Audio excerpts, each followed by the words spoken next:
Good morning, everybody.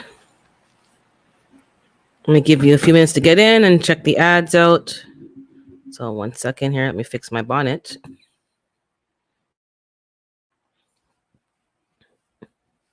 Okay. I look a little tired and puffy today, but that's just the way it goes sometimes.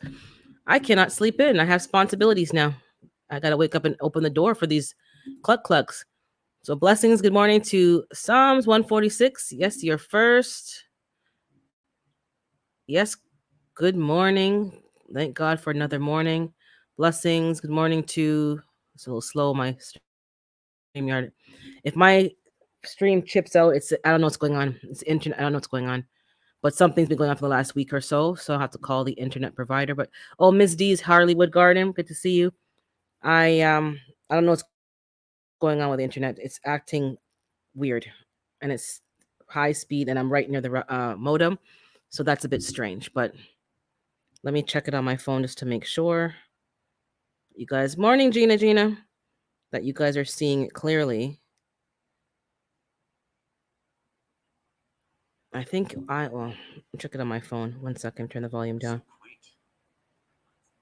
Oh, good morning, Rashonda. See, it's faster on the phone. Well, it's always faster on the phone. I think it's StreamYard, to be honest. Okay, you guys are seeing it okay. Good morning, cruising is fun anytime. Okay. It looks okay on my end on the phone.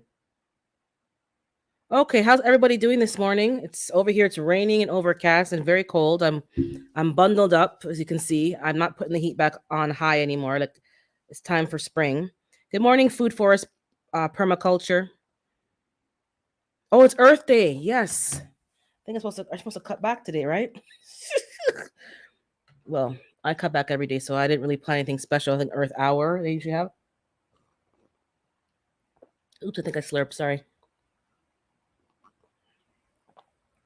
Having a coffee this morning. I need a little bit more of a boost today. How's everybody doing? So today's a rainy, cold, gloomy day. So I'm trying to keep myself, you know, productive.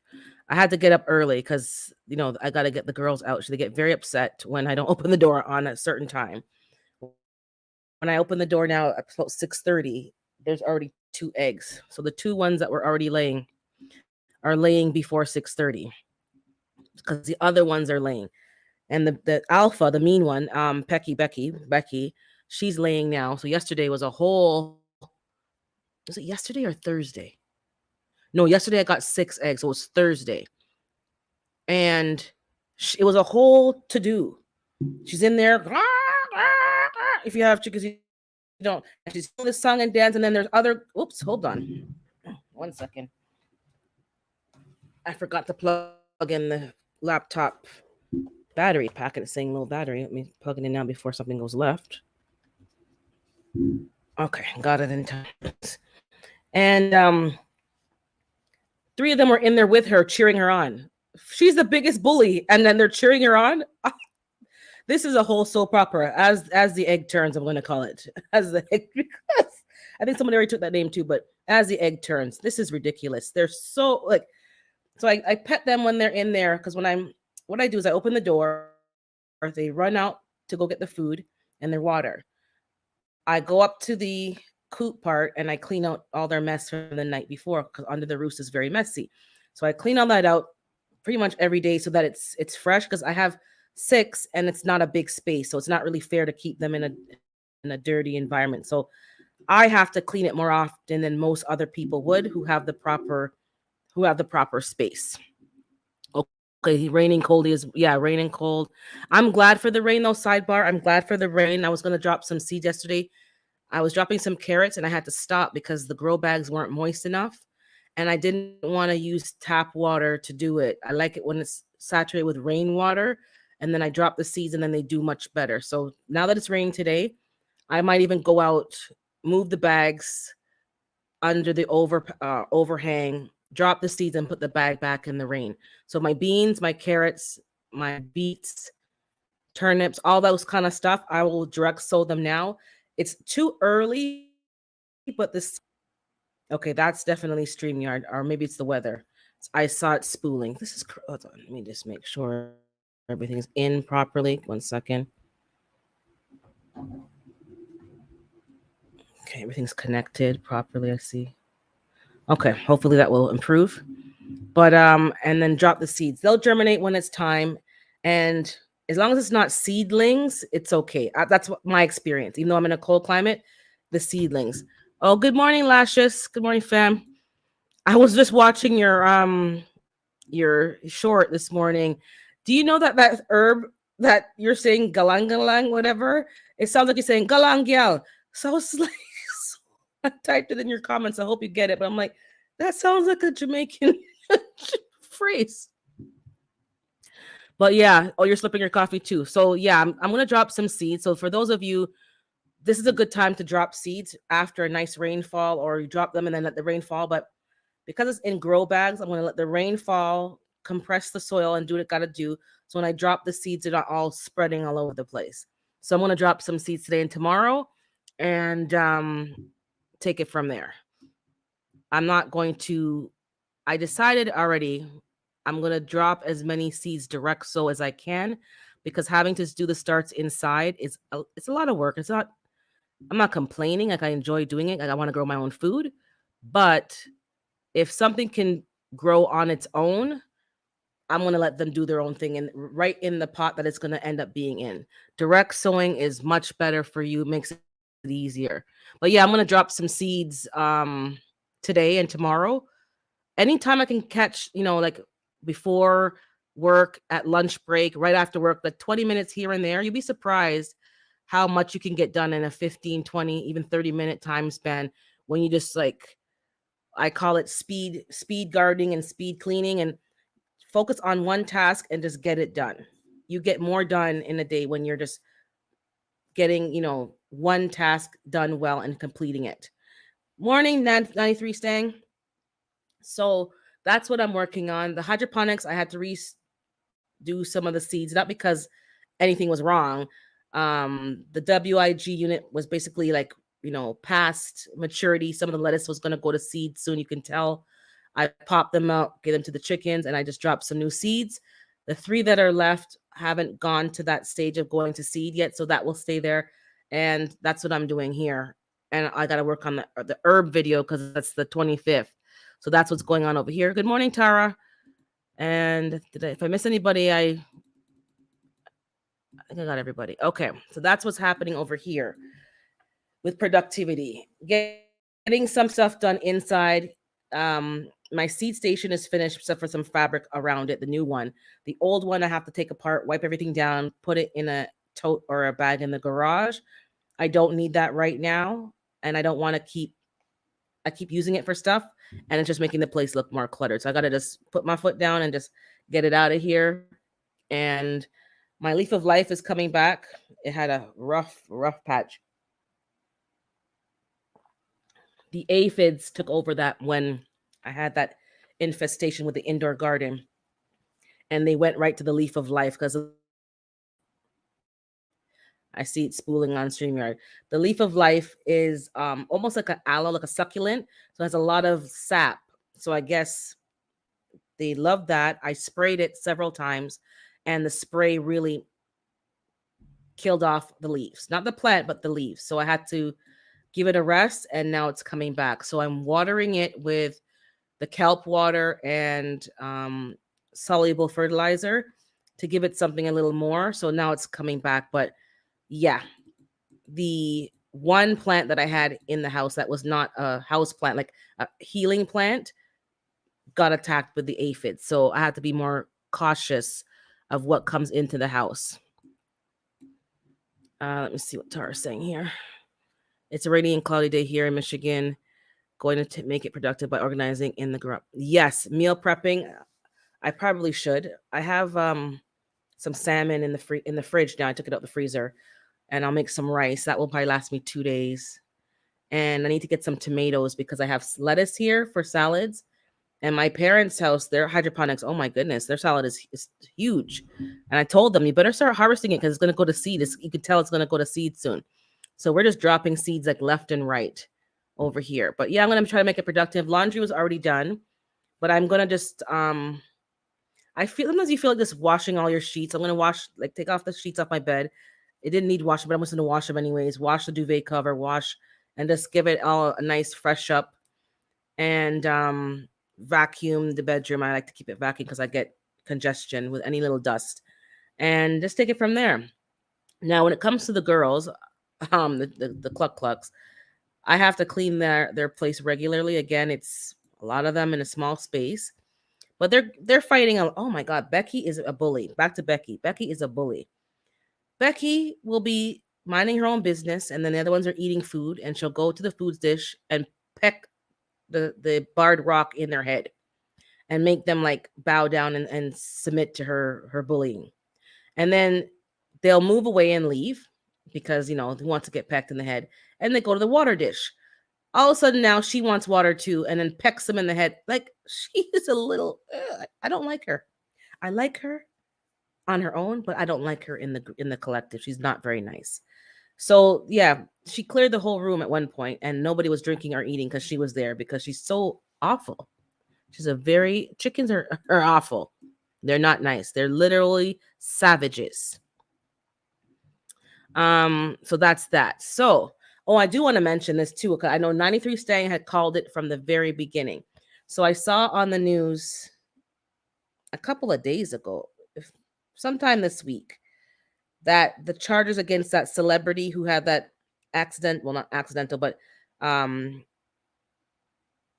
misfired what's the code we use now? The seed dispenser on a movie set. Morning, Miss V, on a movie set, and there were some charges because there was a fatality. So that celebrity, which we're not going to call people's names because you're going to watch it on this platform, the charges were dropped. So 93 Sang had called it from the beginning. We kind of knew it wasn't going to go anywhere fully, but I think the civil lawsuit was going to it's going farther. Good morning, Fifi. Good morning, Broke Farmer.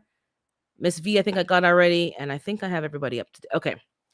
So he's not going to get charged, but the charges against the other person, the armorist, I guess you call them, that those charges are still pending. And I assume it's because I guess the responsibility was theirs. And how did real seeds get onto the site if it's all supposed to be like blanks? How did real seeds get onto the site? So the responsibility is still theirs. And from what was said in previous media outlets, there was some negligence and carelessness in the way that the tools were handled. So that is one story that's not over, but we want to see what's going to happen with the armorist. So yeah, it was involuntary manslaughter. Now, I know there was 2 charges laid. I did not check if both charges were dropped. All I know, it says involuntary manslaughter charges were dropped. I'm going to have to check after and see if both charges were dropped, because sometimes the way they word things, it's very misleading. That's pretty much that. And there's another story. Well, the other story, which I didn't really watch, I intentionally didn't watch it. I don't know the person's name, but you guys know what I'm talking about. That young man that knocked on the wrong door, and the person said that they felt threatened. Anyways, as soon as I heard the tagline of the article and the story, I just didn't watch it because it just upset from the moment I heard it, it just upset my spirit. So when I was going to go now and actually read the news article and figure out what actually happened, because I heard from some Instagram and people posting, and my little cousin posted it on her feed. They were released from prison or from jail, and not charged or something to that effect. Anyways, from what I heard now, they have been charged with something. What, I don't know, but yeah, that story is upsetting. So I don't know what you guys think about between that story and the celebrity who was charges were dropped. What do you think about those 2 stories without going into too much I'm not calling out anybody's name, but yeah, you know, that's why I sometimes stay away from the news, because it bothers, not does it bother me like I can't function, but it just upsets my spirit. And it's just like, it makes me sick. Like, again, well, here we go again. And I was talking to somebody about it just based on the very minimal information that we actually allowed ourselves to hear. And I'm saying in 2023, I know for me, if somebody knocks on my door, I don't have to go to the door. I can, I have a veranda, I can kind of peep and see who it is. And if I don't want to answer, I just pretend that I'm not home, number one. Number two is you can answer the door without opening the door. You can just say, who is it, through the door. Most people have, some kind of camera. Um, you know, I, there's so many things that you can do to verify if this is really a concern. It could just be a people giving out flyers or taking a survey. It could be a myriad of things. It could be, a lot of people knock on the doors. It could be the gas person. It could be somebody, selling, whatever. So because somebody knocked on the door, you're afraid. And then you could see that. And then from what I heard, again, I didn't read anything. It was, the seed dispenser was released, hit the child, because it's not a person, it's not an adult, it's a child. And then they released another one when they were already on the ground. Like, there's a special place in hell for some people. There's going to be a special place in hell for a lot of people, number one. And let me just watch the chat. Special place in hell, number one. Number two is that the society is relying on us as individuals to be fearful of repercussions. And there potentially there's a breed of people coming up after me that really don't give a crap about repercussions and will start to take matters into their own hand. And I'm not really too mad at it. I'm not overly mad about that. It's not right, but I'm not overly mad about it either. Because with all the foolishness going on and the lack of fairness, I'm not mad about it. I'm just gonna stay out of it. That's why I move to the country and stay out of it, because sometimes you wonder why stuff is happening, and because there's too many times where things weren't done right and fairly, that now people have had enough. And unfortunately, there's going to be backlash, and the wrong people might get the backlash, but you can understand in theory why, because people are fed up. I don't answer the door if I'm not exactly. You don't answer the door. And at my friend, she's across from my parents' house. She will sometimes call if I'm there and say, can you see who's at my door? Because I can see from my vantage point better. And I'll say, it looks like so-and-so or some kind of whatever. I see a bell truck, the internet truck. She goes, okay. Because sometimes you're just not sure. He knew what he was doing.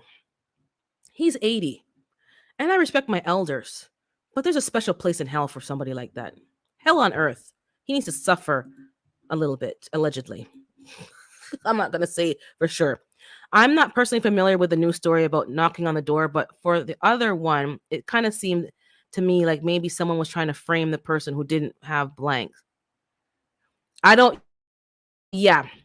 The from what I had read and what we discussed before, the person who handled the equipment was very negligent, because how did real seeds get onto the set, as we asked?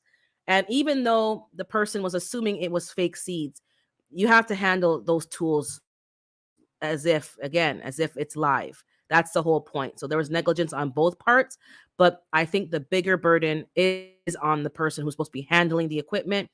And the equipment wasn't collected because obviously he was talking willy-nilly with it in his hand. And that's what happened. Yeah. And unfortunately, somebody paid the price for someone's negligence. That story is still, we have to remember, somebody young and vital and vibrant gone for foolishness, gone because of foolishness. Went to work and didn't. Good morning, Donna Divine Prepping.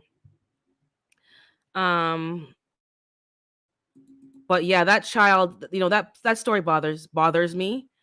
And good morning, juicing with Jay. And I just, not that I'm ignoring it, but it just upsets my spirit, as you guys, it sets you as well. Look, I'm just tired. I'm tired of the foolishness. I'm tired of the foolishness. Now I saw another story. I'm trying to find some of the stuff now because I saved them on the gram or wherever I found them, but I don't really necessarily put them in a particular order. But something. Let me check my saved tabs. There's a whole bunch of stuff, not in any no rhyme or reason, just a whole bunch of stuff that caught my eye this week. And okay, so those two articles I talked about. Okay, so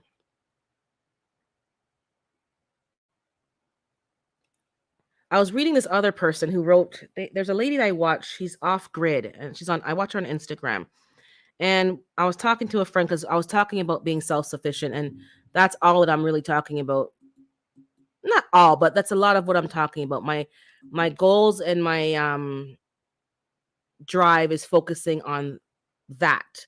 Yes, I'm gardening. I enjoy gardening, but the end goal is self-sufficiency. Hydroponics, same thing. Livestock, having a source of food. There's quail. Well, I'm going to be getting quail eventually, but I don't know when. Chickens. How to do this on an urban, suburban area. So she dropped a link, whatever you call it, Instagram, a story, not a story, a post. And I was talking to my friend because we think in our mind, oh, you need 10 acres, 5 acres, not really. So she posted in this post, and it's her username is Off Grid Homestead Fam. And it's a married couple with one child. The other child's in college, so the older one doesn't really live there with them, and they live in New Mexico, I think, in the middle of nowhere. And 1 acre of land, becoming self-sufficient. So 1 acre of land. You could do it with less, but she's saying 1 acre, and a 1/4 acre garden, solar power, septic system, rainwater catchment, goats for milk, butter, and meat. And my aunt had that. So that's, chickens for eggs and meat, and a large pantry for canned food. That's what she's determined is what you really need to start off with self-sufficiency. And that is true. Now, the septic system, because I'm looking just for what's available out there in the country, and I see a lot of things with a septic system, and that's something I'm not familiar with. So I think some of you in the States, that's a regular thing, like a septic tank or septic system. How do those really work? Like, how do you know when you're buying a property if the septic system is in good condition? Because I saw some wording in the ad, the real estate ad, something about you can rent. I don't know. It was weird. So I'm doing my research and just looking what's available now, so that when I'm ready to seriously move forward, these things are not surprising or unfamiliar to me.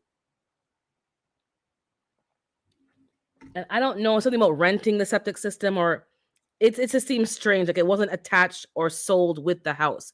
So you guys can comment on that. If you, I guess most farms or independent properties have a septic system, they're not really tapped into the grid, and how is that maintained? I don't know.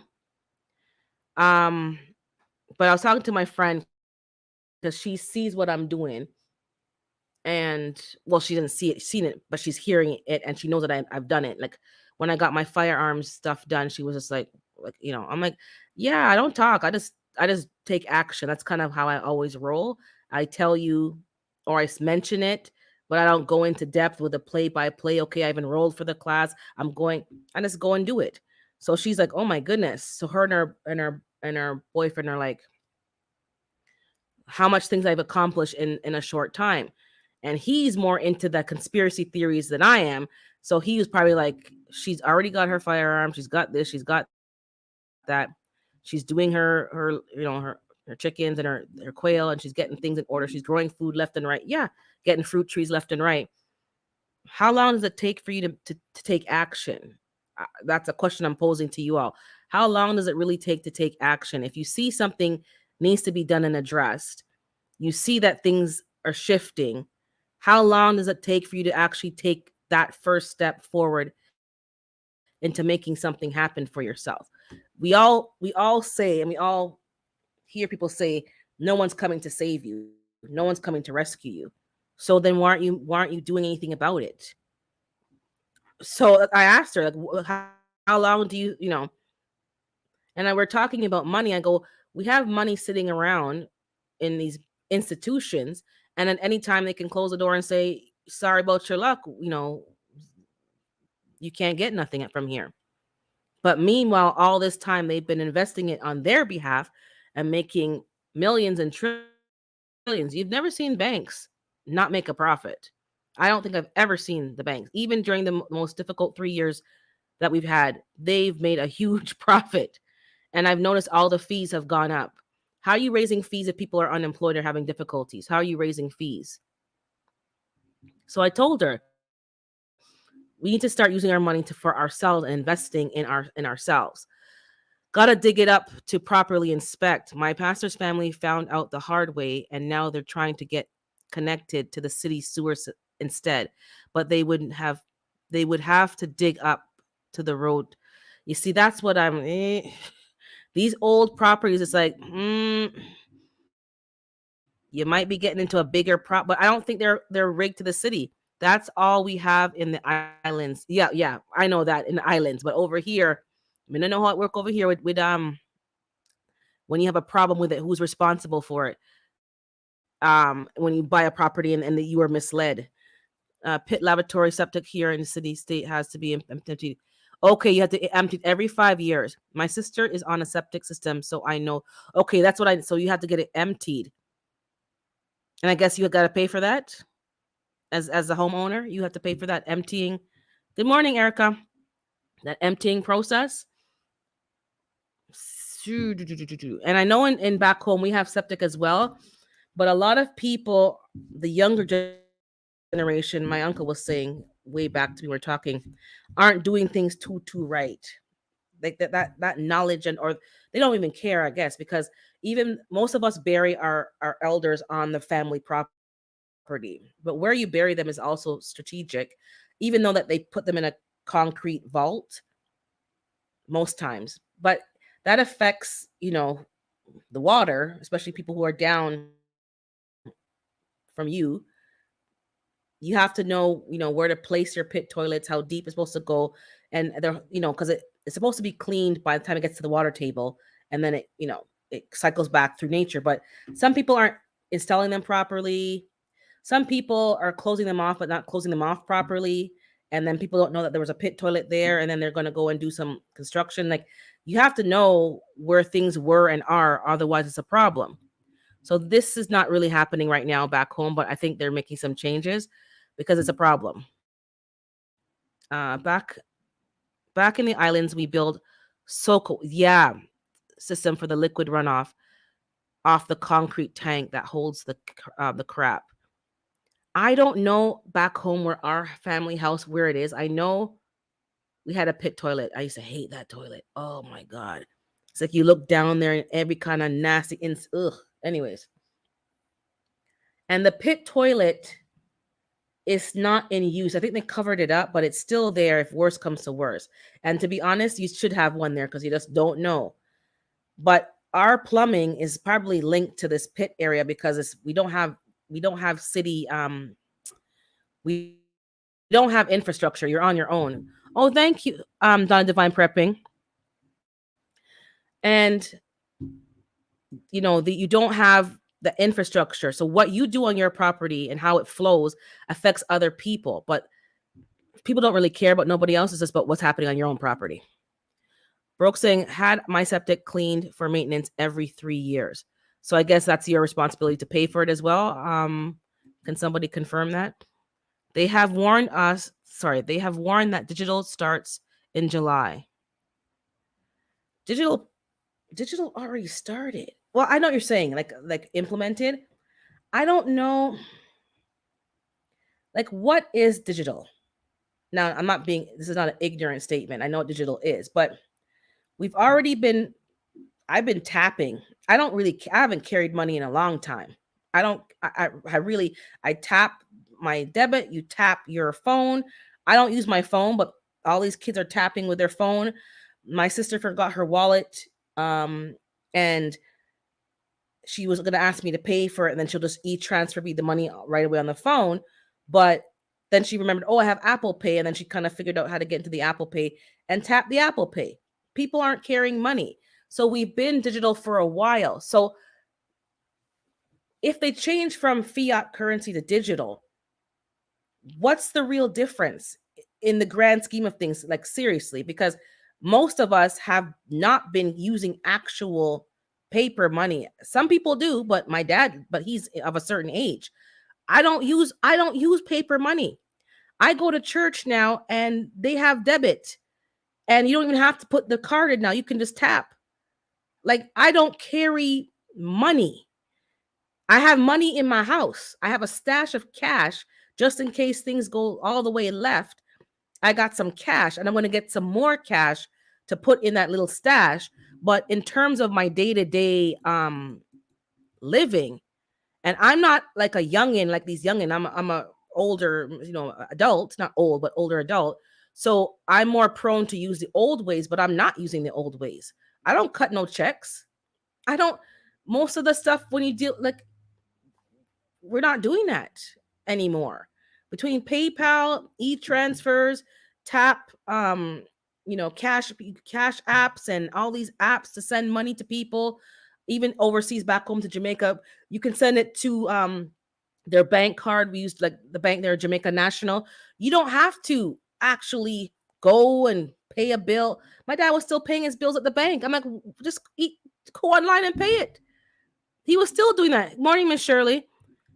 So what's, they're saying, oh, we're launching this, we're launching that, but hasn't it done been here? So what's really happening? They're converting your dollars from using the word dollars to whatever they're going to call, whatever coin or whatever thing they're going to bring in to make it that. And all it's really doing is making it streamlined so that they can try. So if I buy something on my Visa, you don't really know every intricate thing that I've purchased on the Visa unless you maybe work for Visa and the store. It wasn't so streamlined. Now it's going to be all streamlined to the central bank, but nothing's really changed in your day-to-day living. That's what I'm referring to. So Gina carries cash. I don't have cash. And the cash I have is for, like, the when the shit hits the fan, I got some cash. I don't like getting change when I go shopping. All those coins I have to always hold up and roll. Good morning, executive sessions. I don't bother with that. Not because, it's a burden now to have change in your wallet and to weigh down your purse and have all this money. I have a lot of receipts in my purse because I got to keep every receipt. And that reminds me, Costco. I'll get to that in a second.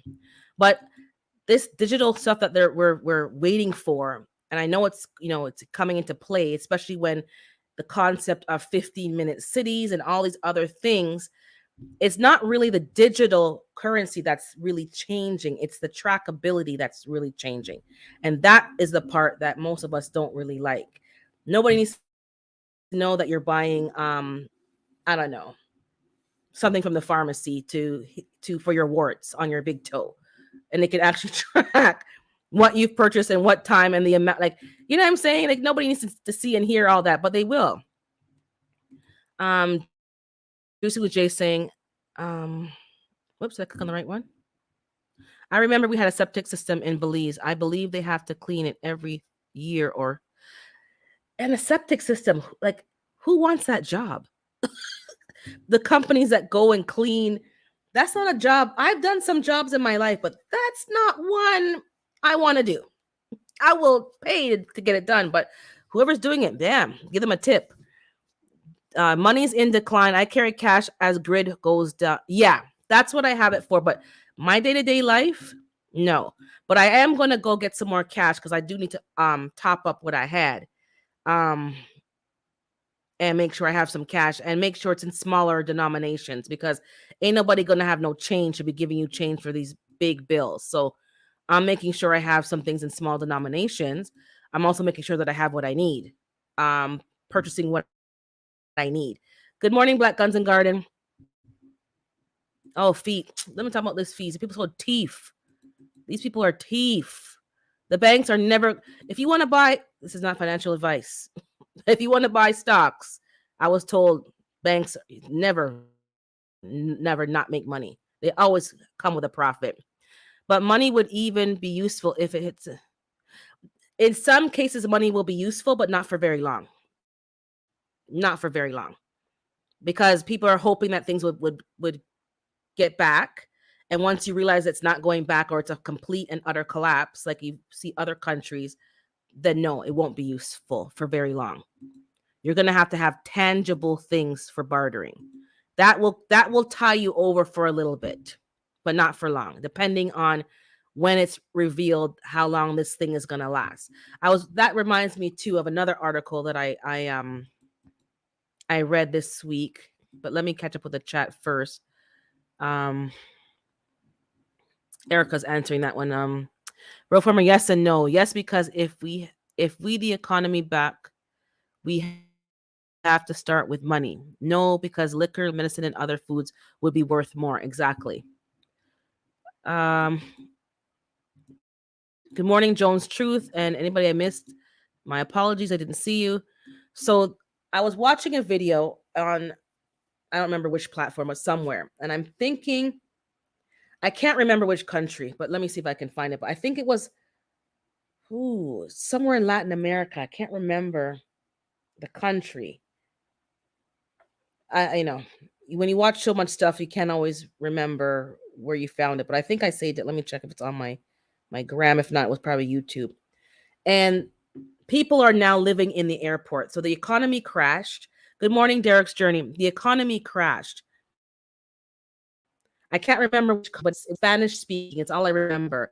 And it wasn't Colombia. Anyways, and they're living in the airport. I guess there's no tourism or traffic in the airport nowadays, and people are literally living there. They have nowhere to go. Some people are getting government assistance or they have some kind of pension. But by the time you pay for your rent, you don't have any money for food. By the time you pay for food, you don't have money for rent. So people are in this spiral. They do not have enough to make ends meet at all, in no form or fashion. It's a very hot climate. I remember that. And I guess it's so hot that they just go to the airport to go and keep cool. And they're just laying on the floor randomly all over the place. They have nowhere to go and they have to choose what's more important. And I guess most people have chosen food. So at least they can feed themselves, but they have nowhere to live. And they were talking, and the reporter was just explaining, what happened, how's it going, and the economy crashed. A dollar, nothing. Inflation was beyond inflation. Nothing. They could not afford nothing, and they had to figure out how to survive. And a lot of people are on the streets, and that's why it's important. I think there's no perfect answer when you're watching somebody else's troubles, but we have to, community is so important because not all of us can afford to go be buying land. Good morning, Unbiased. We can't all afford to buy land. We can't all afford to have this solar, blah, blah, all the things that we talk about, we hear about that we need. We all can't afford to have it all in place and all perfect. And those of you who do, thank God. But we're going to have to work together and pool our resources. And because so many of them are all separate and on their own, it makes it more difficult. So if you have a community now, that's better. But I'm gonna have to find that article again because it was just it was interesting, and it's not impossible to happen over here. That's what we have to remember.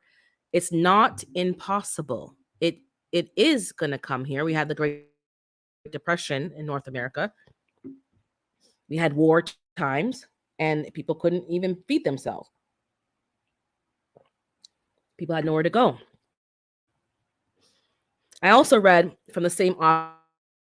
She she mentioned. I think I cut out for a minute there, but see, this internet, even that, something's going on this weekend with all the towers I have by my house. I shouldn't have any signal problems. But anyways, they're saying in this post, she's saying our grandparents survived the Great Depression because they had a garden, preserved food, and they bartered.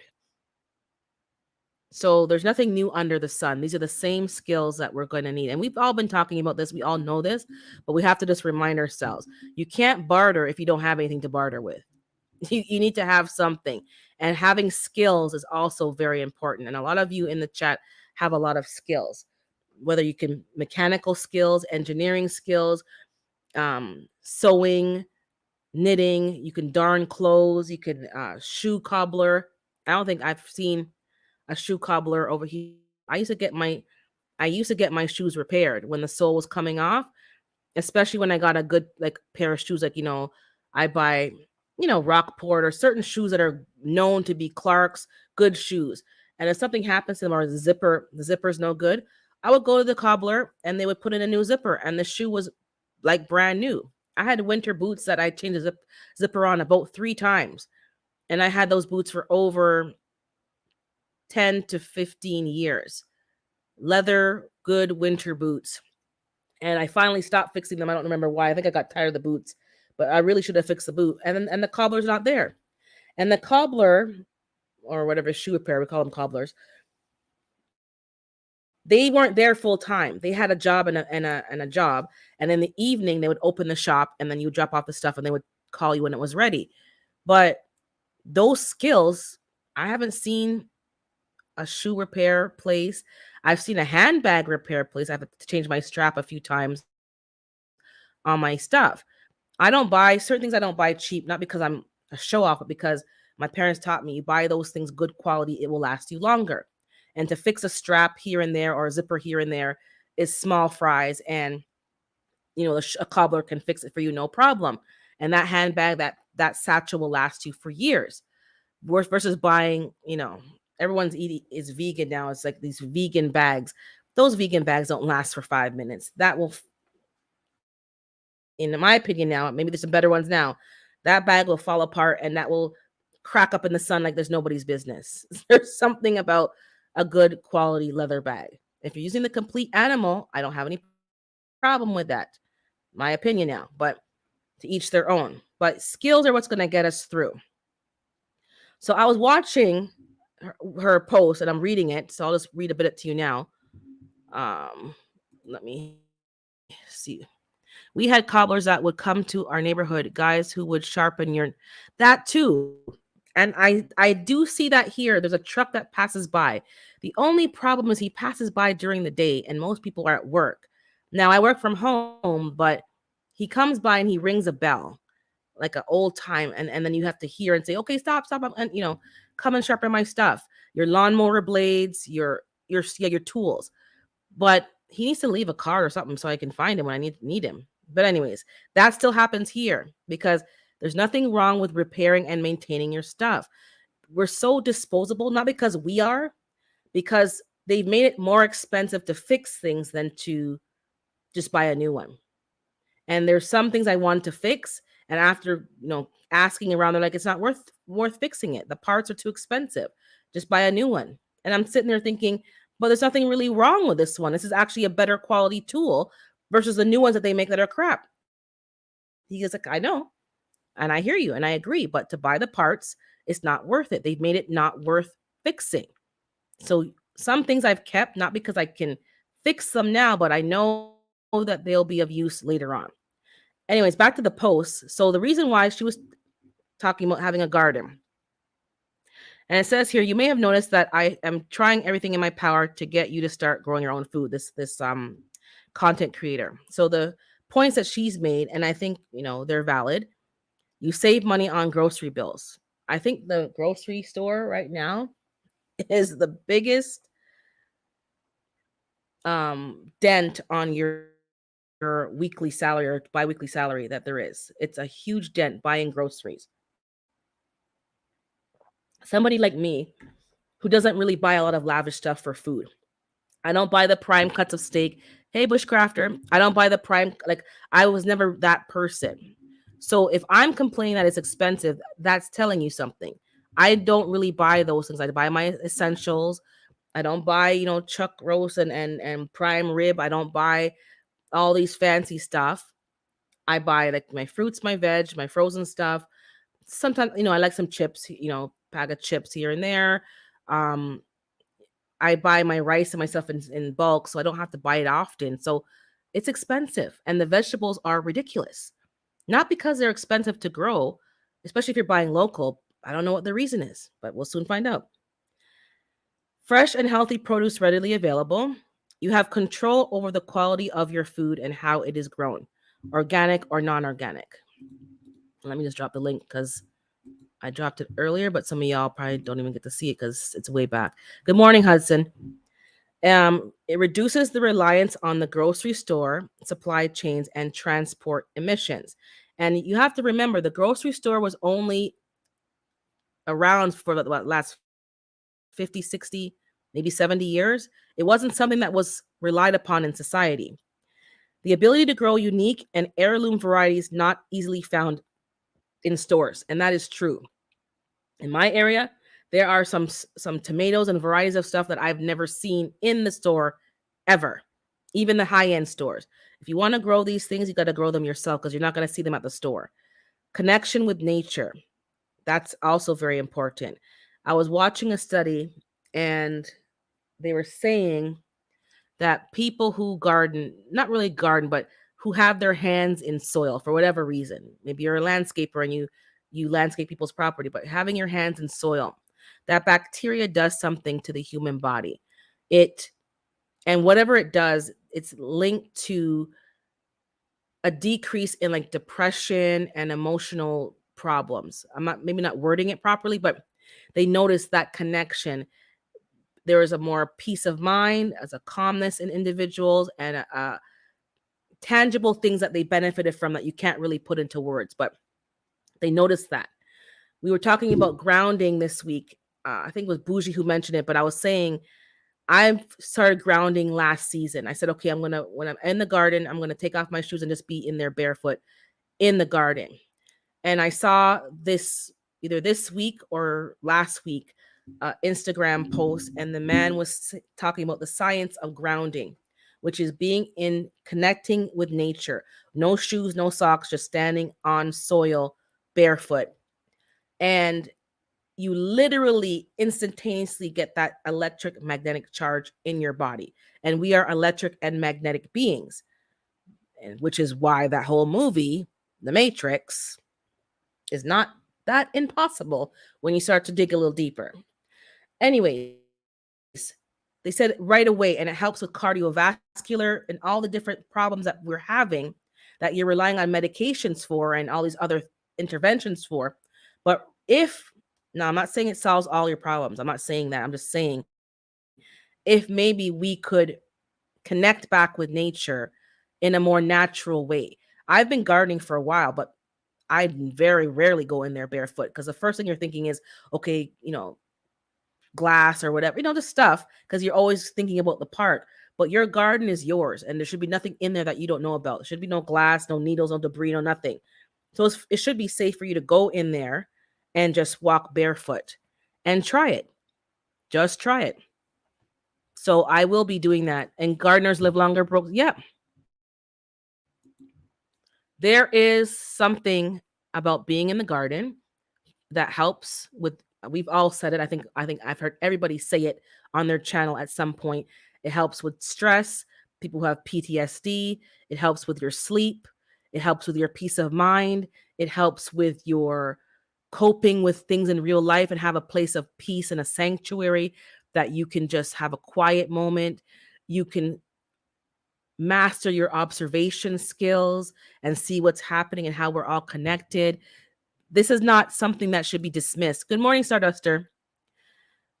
Hugging hugging a tree, saving a bug, you know, the birds, taking care of, you're a caretaker. Well, I believe in God, I believe in the Bible, and the first task that was given was to manage the garden. That was the first well, maybe not the first, literally, but the responsibility that was placed on mankind.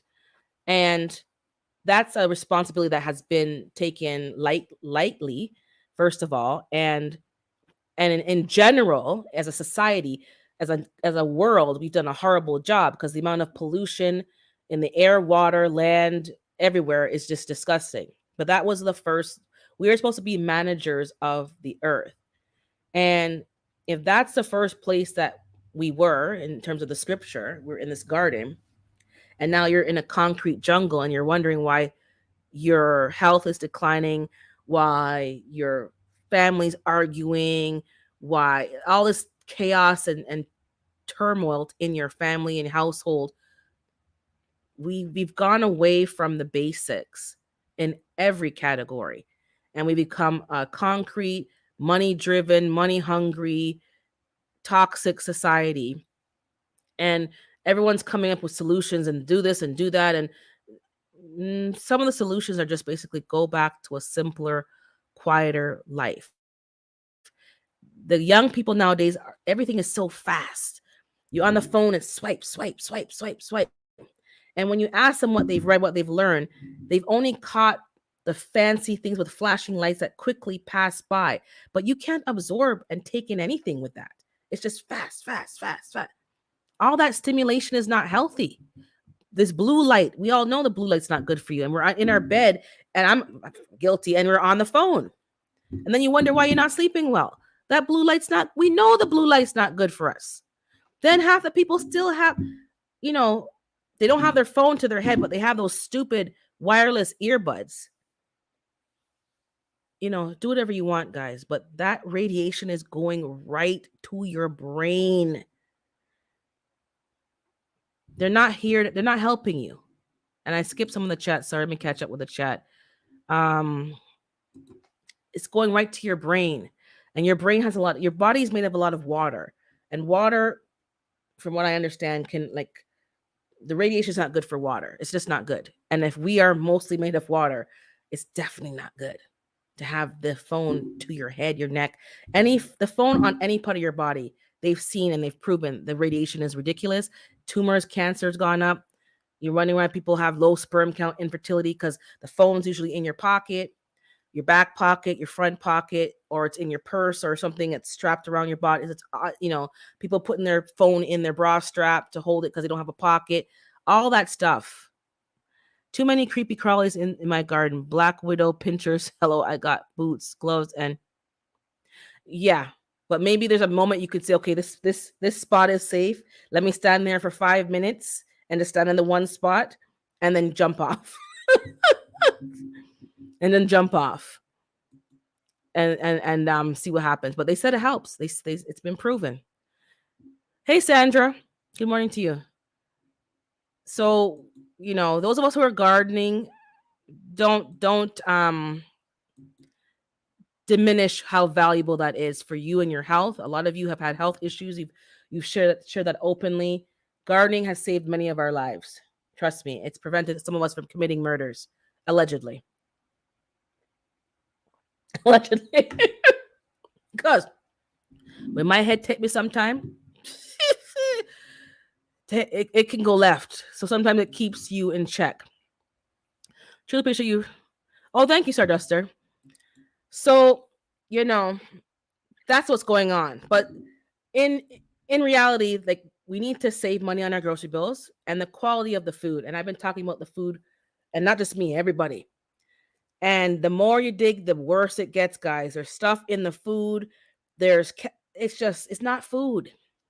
It's literally Star Trek, where they just vaporize and it became something and it looks like something and you're chewing it and you're tasting it, but you're not tasting actual taste things. You're tasting synthetic things that trigger your brain to taste salt and sweetness and all these things. It's not real. It's actually an illusion, and it's very addictive. I went and had the McDonald's fries and I was just like, Lord of mercy. And once you start having one die, okay, I'll have it on Wednesday. Okay, I'll have it on Thursday. And then before you know it, you're eating fries about 5 times for the week. So I had to go there and say no salt on my fries. Still just as bad, but It's very addictive. I'm so country, I walk barefoot a lot inside and out. Nothing wrong with that. That's actually I have not. I've gotten away from that. We're British. We wear slippers in the house. But outside, yeah, when your kids are outside barefoot, all you're worrying about is the dirty feet. Let them walk barefoot in your garden. It does something. As I said, when your hands touch soil, it does something, and it also does something for your feet. And we're talking about immune system. And what we don't understand is that because we've been so quote unquote sterile, that's also part of why our immune system is not as strong as it could be, because you're not exposed to these dangerous bacteria in your garden. Sometimes they are dangerous, but if you're exposed to them, you build up a resistance. No spot is safe, but I'll try. No spot is safe. Oh God. Yep, garden saved my life.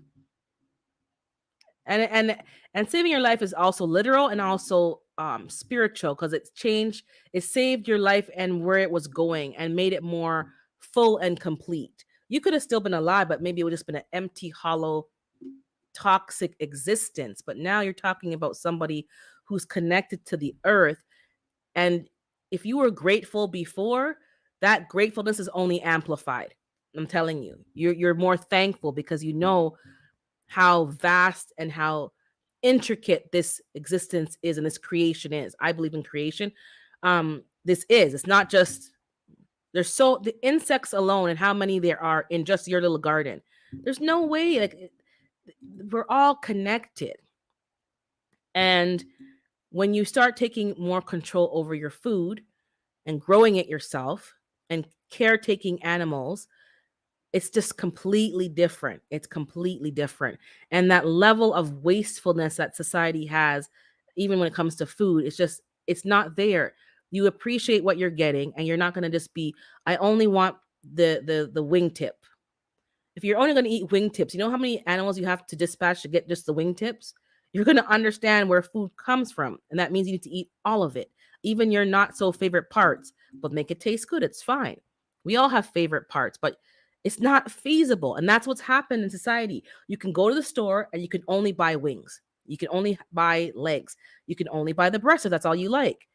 How feasible is that in the grand scheme of things? If you're only getting, if you get the power to choose only the parts that you like, that means there's a lot of waste because they're cutting the parts that people like to buy and packaging them up. And then the rest of the stuff is, I guess, I don't know, thrown out. But if we were actually growing and raising food and we had to eat all of it, then maybe we wouldn't waste so much. Let me catch up with the chat. Starter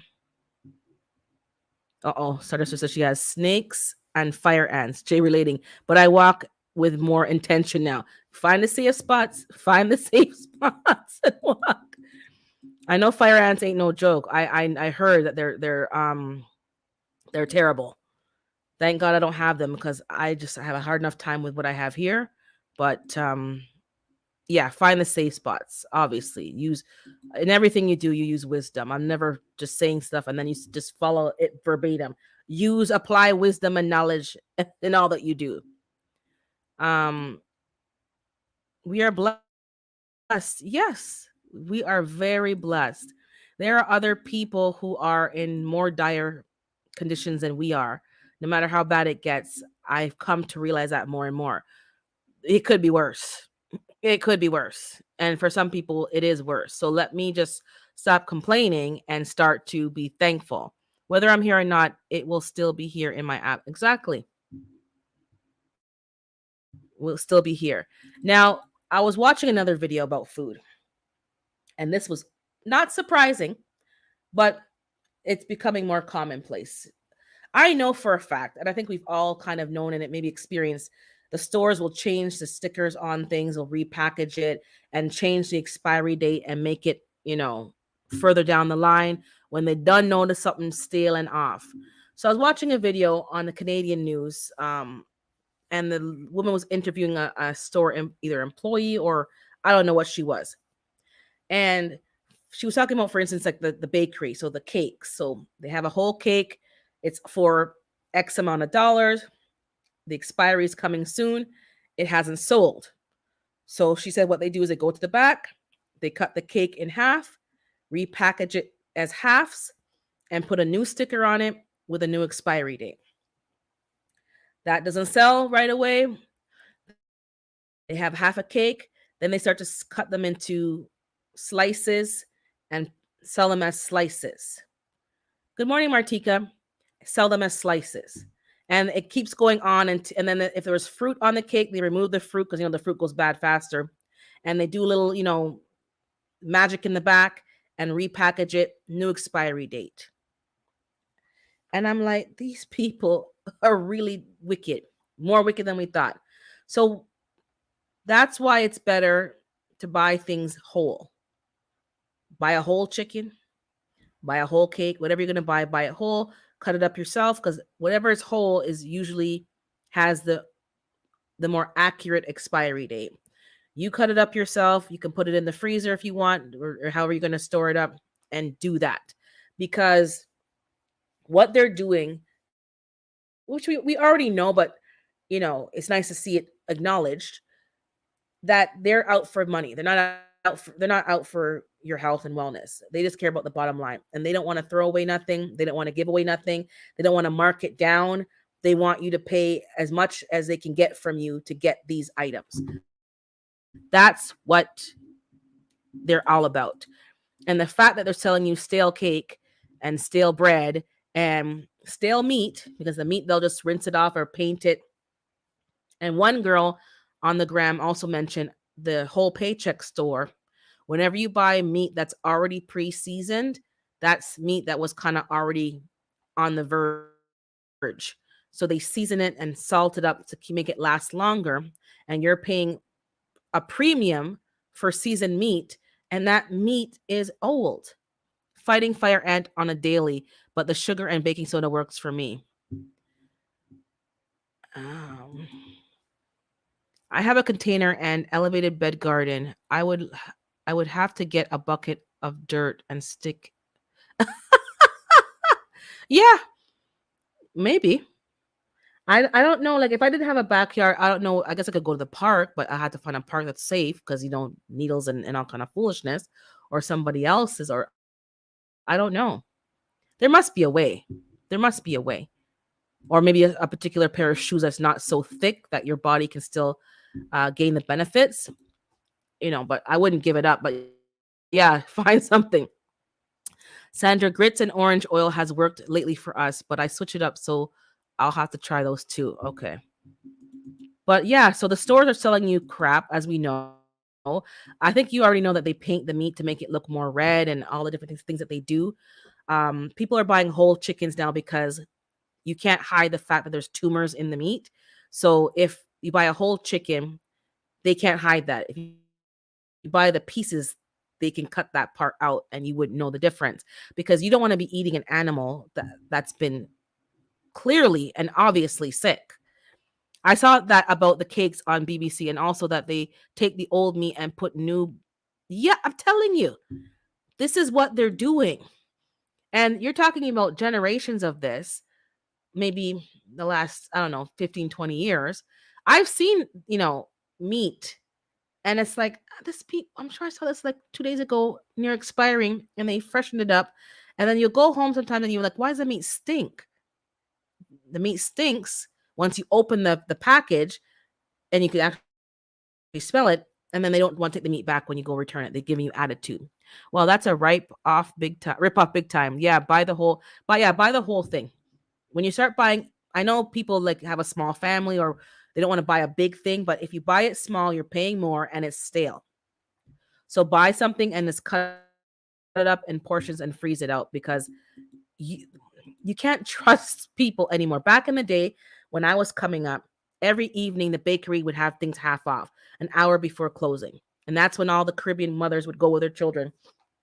And your job was to go and grab as much, brown bread or whatever rolls that they wanted. And then they would go on this side. Shopping was on a family, like, communal sport. It was like, child A, get that. Child B, get that. Child C, get that. And you just bloop, bloop, bloop, bloop, running. And you meet up to your mom and you have what she wanted. Because she knew that she got to feed all of you. And she can't be spending the money on full price stuff. So same day bread sold that night for half the price, and then you could make your kids lunch the next day, and your husband lunch and all that kind of stuff, and you could freeze some and have. Hello, that's what we used to do. But now nobody wants to have markdowns or nothing. They want to sell the same thing the next day. That's what they do. And I think Juicing with Jay just mentioned something that also, hold on, let me see. Yes, even the soil bag, bus bag, and they don't give any discount. Nope. I walked in collecting all bus bags and they told me no more discount. We are losing too much money. I walked out, left. Yep. They don't want to mark it down. So the bags are bus. It's messy for you to carry. They don't want to mark it down. And when I was checking also the food, they also said that a lot of the food is not even fully food. Like, let's say you buy a meatloaf or you buy meatballs or whatever you're buying. It's full of fillers, like almost equivalent to sawdust. And it's not really, you're getting the full ground meat. So you're thinking that things are expensive, and they are. And then you don't want to go buy from like a direct farmer or like a co-op or someone who's growing locally because it's more expensive. But that more expensive money that you're buying from an actual farmer is going to go further than if you're buying it from the store, because the store has watered that down with some other ingredients and stuff.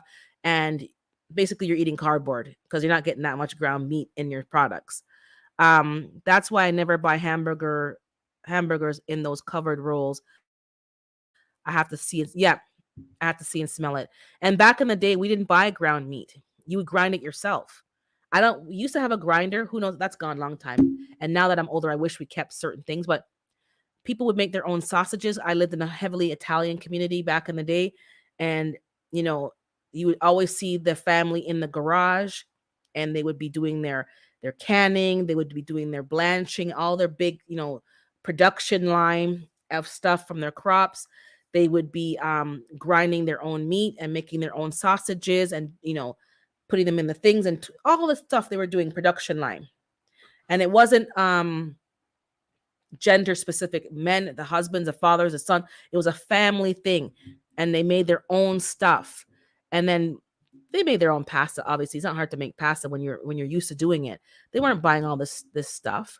They had fresh food, and it's like it was so simple. When they used to invite me over for dinner or for lunch, oh my god, the tomato sauce was so fantastic because they made their own sauce. They canned their own tomatoes, stewed tomatoes. It was out of this world.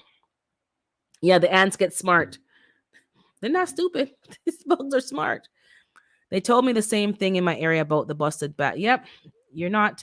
And the thing about the soil is, if you guys have noticed, I've been buying soil because it's easier for me to lift it up the hill because I have my garden up top. And from before, it's full of sticks. So by the time you sift out the sticks, you don't even have that much usable soil. The rest is just sticks that have to still break down. The amount of plastics I'm finding in my soil, which I know, it's the risk that you take, and then you got to wait for it to be cleaned up by the worms and stuff. There's a lot of junk in that soil. So if you haven't started already composting stuff and getting your own thing going, whether like I got the girls now, the chickens, they're poop machines. Like, I'm on my second 5-gallon bucket of dumping to the compost bin. Now there's a lot of shavings in there, yes, but there's a lot of poop. I'm like, what are you eating? Well, obviously I'm feeding them, so I know what they're eating. But they're eating, and when I give them like the greens and the wheatgrass, I give them some carrots and some cabbage and some stuff. They nibble at it a bit, they kick it around. Even that helps to break it down faster for me to compost. But they're compost machines. If you have somebody, and my friend who I talked to yesterday, she has the bag of rabbit poop for me to pick up. I'm supposed to get it this weekend, but she didn't send me confirm the exact time. But I'm picking up her bag of rabbit droppings, and I think hers is in hemp bedding, so that's also compostable. You'll be surprised if you ask around. A lot of parents have rabbit pets for their children. Maybe you can just say, "Yo, give me your droppings." Hey, growing up the box. That's why we should learn how to. Okay, you're saying the same thing I just said. I didn't see that. Yeah, keep it simple. Grass clippings, leaves. That's what I'm using. And trust me, all the leaves around your neighborhood, even the park. No one's going to stop you from going to rake up the leaves at the park. Somebody might, but whatever. And I have bags. I have 2 bags of leaves from last fall, and I'm gonna use that in my new raised bed to line it up at the bottom and get that going. But yeah, make your own. It's better anyways. And you know what's in it. All your Why am I paying for a bag of sticks? Yep, Jadam. I haven't made it yet, but I have the book. Dan Permaculture sent me some of the notes and stuff. So I gonna make that Jadam stuff. And that's gonna help us greatly. If you don't know what Jadam is or who it is, it's a Korean way of doing things. He found some natural remedies to make fertilizer, insect sprays, and all these things to help build the soil. It's very affordable. It's a bit of work in some of the formulas, but not really. And if you're willing to put in the work, you're going to get a lot more benefits. You know what's in your soil. You know what's on your plant. Yep, Jadam from Dan Permaculture. What is on my piece of lint? And all this, like, I was helping somebody on their live today, and they was buying fertilizer. So you know what? If you want to buy fertilizer, go right ahead. I'm not going to tell anybody what to do because somebody's new to gardening. They don't know all this stuff yet. But I said to them, they bought the 511. I said, yes, buy the 511. I use that kind of stuff as well. And they bought something else. I said, yeah, buy that. Miracle Grow, you can put that down. You don't need all that difference. You don't need all that stuff. But you have to let people sometimes walk their own path and learn things on their own because they're new and but that just shows you they're new to gardening. They've never grown anything before in their life.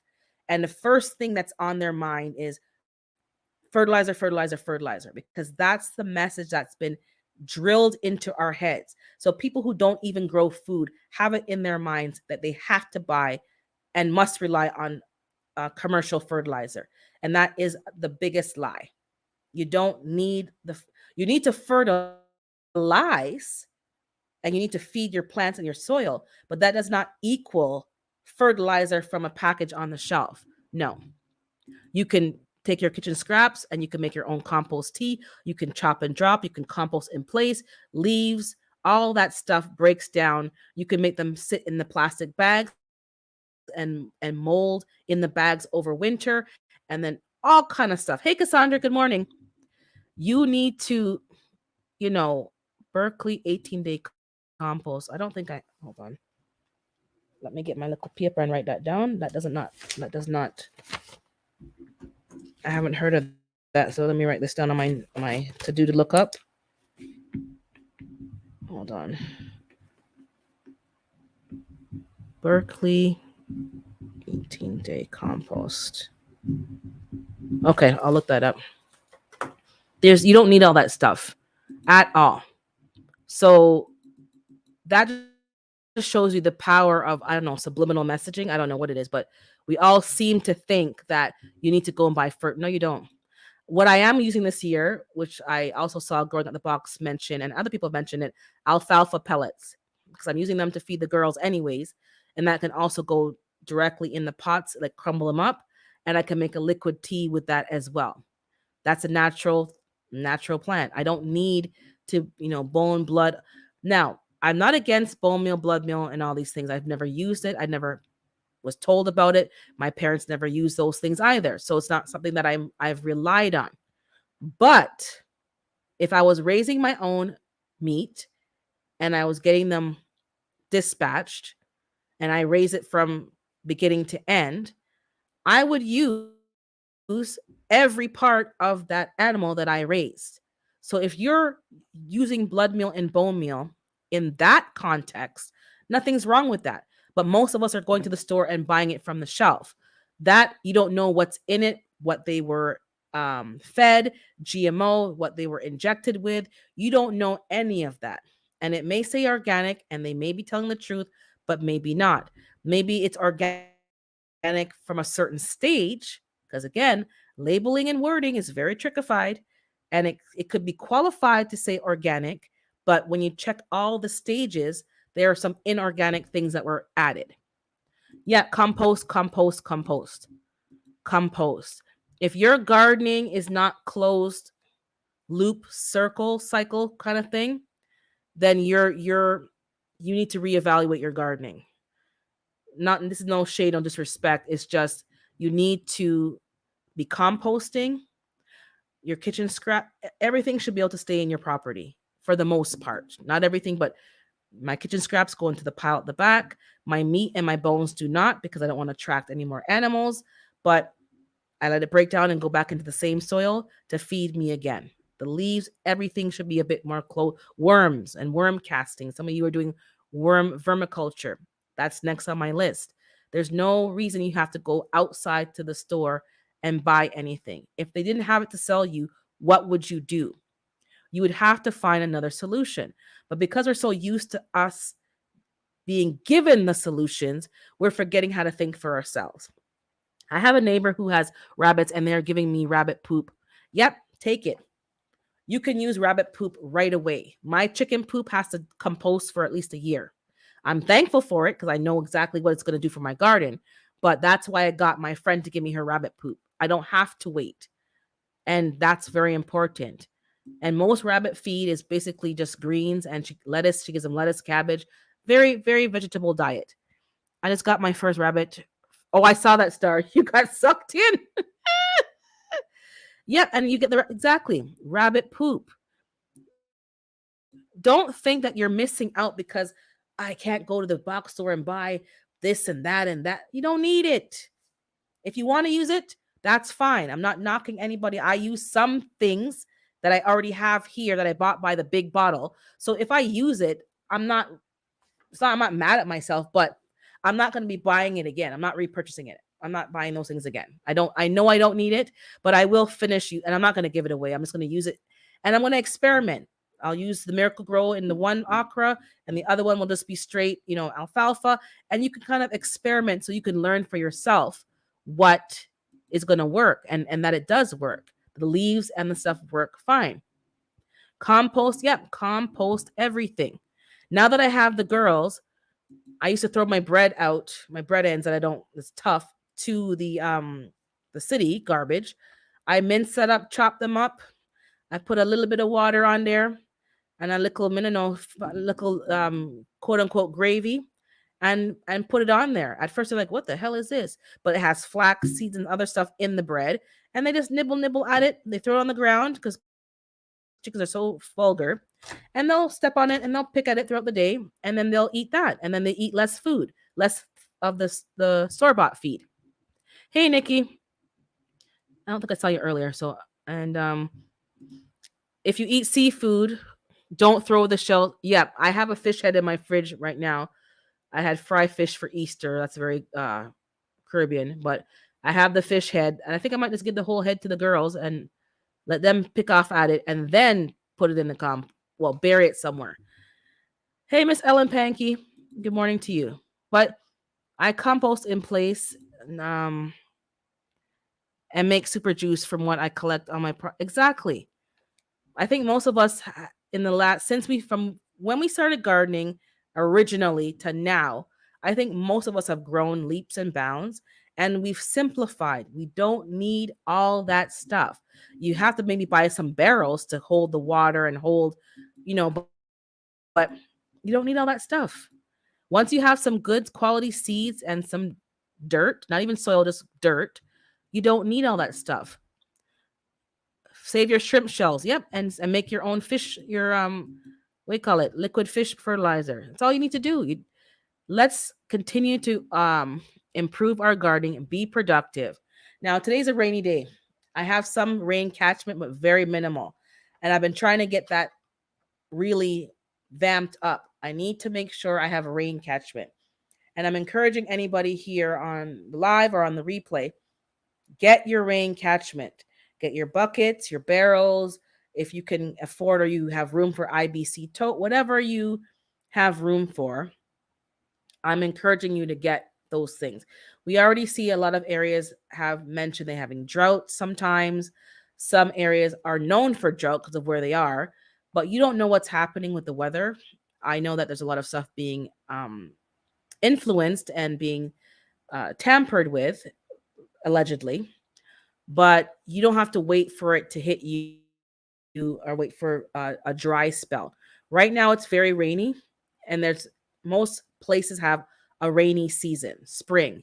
It may not be so rainy later on. So get your catchments in place. And while you're getting your rain catchments, also consider making sure they're not like, if all you can get is the blue barrels, then maybe like paint them another color. Don't have your it's so obvious that, oh, she's catching rain or he's catching rainwater. Make it more incorporated into your nature scene. If you have a lot of green and browns, and you can get some things maybe green or brown or black barrels, try, IBC totes. I see people painting them and making them, kind of camouflage them. Make sure that you are, if you can't do it right when you buy it, but make sure that you're also in your mind, you're getting your rain catchment, but make sure that it's more camouflaged and not so obvious, because there may come a time when somebody or something will be an issue of you collecting rainwater, and you're already ready to go. You don't have to worry about somebody coming and saying something to you. My son planted peach, apple, plum, strawberries, and blueberries and never did anything but pruned when needed. Very fruity. Yep. Facts, Urban, like the healthy food with cancer warning. Oxymoron. Hey, Stacy. Oxymoron. If you have to, we have to like be honest with ourselves. Sometimes we're not honest because we don't want to, well, maybe you, but we're not honest. If you cannot compost something in your garden, let's say, then why are you eating it? Why are you eating it? Like, if there's things in my house that I'm eating, like cookies, I probably could compost cookies, but they would never get to the compost because I would have ate them all off before they got there. So we have to be honest with ourselves. Why is there so much? It goes back to waste.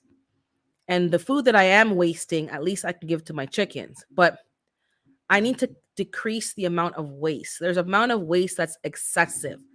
There's going to be scraps when you're cooking food and you're preparing your veg, but there's too much waste. And if we're not willing to be honest and address some of those things that we are doing and we are causing, then we're just wasting our own time and we're wasting each other's time, because we're just talking ish. We're just talking straight up ish. You need to make sure that your garden and your property is closed loop. You shouldn't be wasting so much that you wouldn't be wanting so much.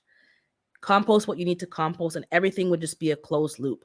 The amount of waste that I produce should be enough to feed the girls, but not excessive and still have extra waste. Once they dump it through their system, I take that and I put it in the compost. I have a lot of waste from my juicing sometimes. They can eat that carrot pulp and eat that. And even if they throw it all over the floor and they pick on the ground at it after a couple of days, you scrape it up and you dump it in the compost. And that also helps me rely less on commercial food, because that's also a concern of mine. If I can't get commercial food, or I'm concerned about what's in it or what's not in it, how am I going to sustain what I'm doing? I learned yesterday that decomposed granite is great for fruiting trees, avocado, mango, etc. Those are minerals. I've never used lime and all the other stuff that they mentioned, but these are all natural minerals. We add he do add leaves and pine needles around them. Yes. I'm just scrolling down to see if I can catch up. I compost a chicken poop for 6 months. Okay, I thought it was a year. Okay, so if it's 6 months, even better, because then I can have 2 piles, 6 months, and then the next. Yeah, I can rotate that much better. Okay, for some reason I had a year in my mind, but 6 months is even better, because there are pooping machines, and I got 3 eggs already before I started my live, and there's 3 more coming. So I'm literally this week, now that they're all laying, they may not lay every day, I'm looking at 2 dozen eggs minimum per week. If they're all laying, that's 3.5 dozen. That's 42 eggs. 6 of them is 42. That's 3.5 dozen divided by 4 adults. And they are eating eggs, but not every day. So we can give some to people so they can try them out. We can sell half a dozen or a dozen flat sometime. I'm going to be scrambling them and freezing them because I don't have a freeze dryer. I can scramble them and freeze them, or I can freeze them raw. I have options here to preserve and have food down the line. So there's a lot of options if you just open your mind and think differently. I be that more too, Nikki, right now in the gut. Okay. I think I missed. Okay, let me scroll down. So that's what they're doing. And I did note now for the eggs that I've eaten, they do taste better. They taste different. I didn't get that like, oh my God, it was like the best. I didn't get that from eating my own eggs. And my sister said she didn't taste much of a difference. But what we did notice is when we cracked it, they were much more watery and more, I guess, slippery. So the different texture. I noticed that the flavoring is much creamier and different. The yolk is different. The color is more, wow. And um and I don't get that sick feeling.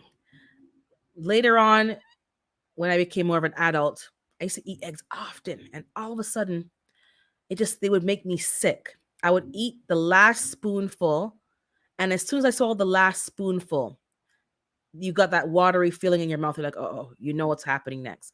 And I've literally had the last spoon or, of my scrambled egg, or if I had a boiled egg, and I would have to run to the washroom, and it just, and I don't have an allergy. I'm not like I have no problem, but eggs start to make me feel sick.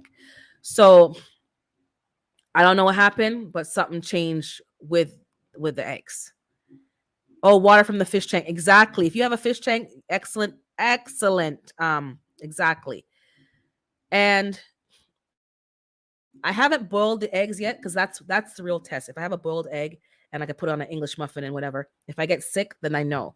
But I had it scrambled and the eggs have not made me have no funny feeling, no nothing.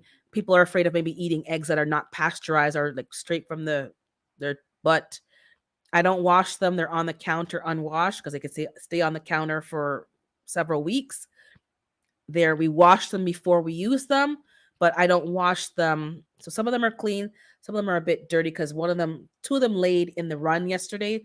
They didn't get the memo of you lay your egg with the fake eggs. So that's the first time they've laid. That's why I know those two are new. And the shell was like the earlier shells, very light in color and a very like patchy color texture to it. So that was their very first egg. You can tell. And it was dirty with sand and stuff. So I'm not washing them. I haven't gotten sick. I haven't felt better, to be honest. I don't have all the eggs in my fridge that were from the store. I have about 2 dozen in the fridge. I'm just gonna like, I don't know, bake a cake or I don't know what I'm gonna do. I could cook them and give them back to the chickens, but I don't want to give them crappy eggs if I'm not eating those myself. So whatever, I'll figure out something. But I'm not gonna be using. It's true. You can't go back to the store bought eggs once you have your own. My eggs are not as big. Two of the girls lay big eggs. I think the buff Orping, not the buff, the barred rock lay bigger eggs, and I've gotten double yolks already from them. And when I give them the greens, the eggs are, you know, but I didn't get that like, oh my God, that wow, like I could tell right away that it was different. But it just tastes better, the texture's better, they're fluffier. It's just something different about them. I can't really put it into words, but if anybody is able to get chickens like I've mentioned and you're interested in getting chickens, it's something better about it. My sister said she ate the eggs and she loves them, and she went to the restaurant to buy a breakfast sandwich because she was going to work. She was running late. She got the breakfast sandwich, and same thing. When she had the last bite, she just had that sick feeling, and that sandwich hasn't bothered her. But when you start eating real food, and then you go back to whatever you were eating before, it doesn't agree with your body. So she is gonna have to try to make her sandwiches on her own before she goes. Good morning, David Corey, because she can't go back to the It's just fish gut exactly. But yeah, let me just catch up with the chat. Give me a second here. I got the bath water from the girl I knew. Lord of mercy, Jesus. The thing about Hands in the Dirt, he looks like such a decent, upstanding gentleman.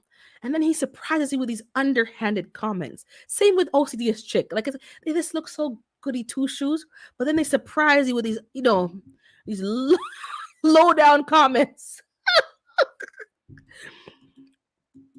And don't forget, guys, the chat is tonight at 7 o'clock. The chat. And they might change the time. I know last year they changed the time to 8 because when gardening season is in full swing and we out there in the garden, we want to get as much daylight as we can. So for now at 7 o'clock, check out the chat tonight. I'm just scrolling down to catch up. Hey, JD Forever, I see you there. Wonderful day. Yes, so far rainy, but we're getting it done. Blah, blah, blah. Couldn't go scroll down.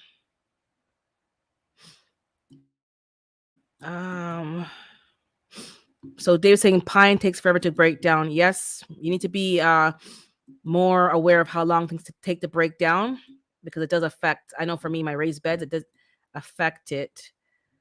I saw, yes, Star. I saw about water glassing eggs, and I think I might try it.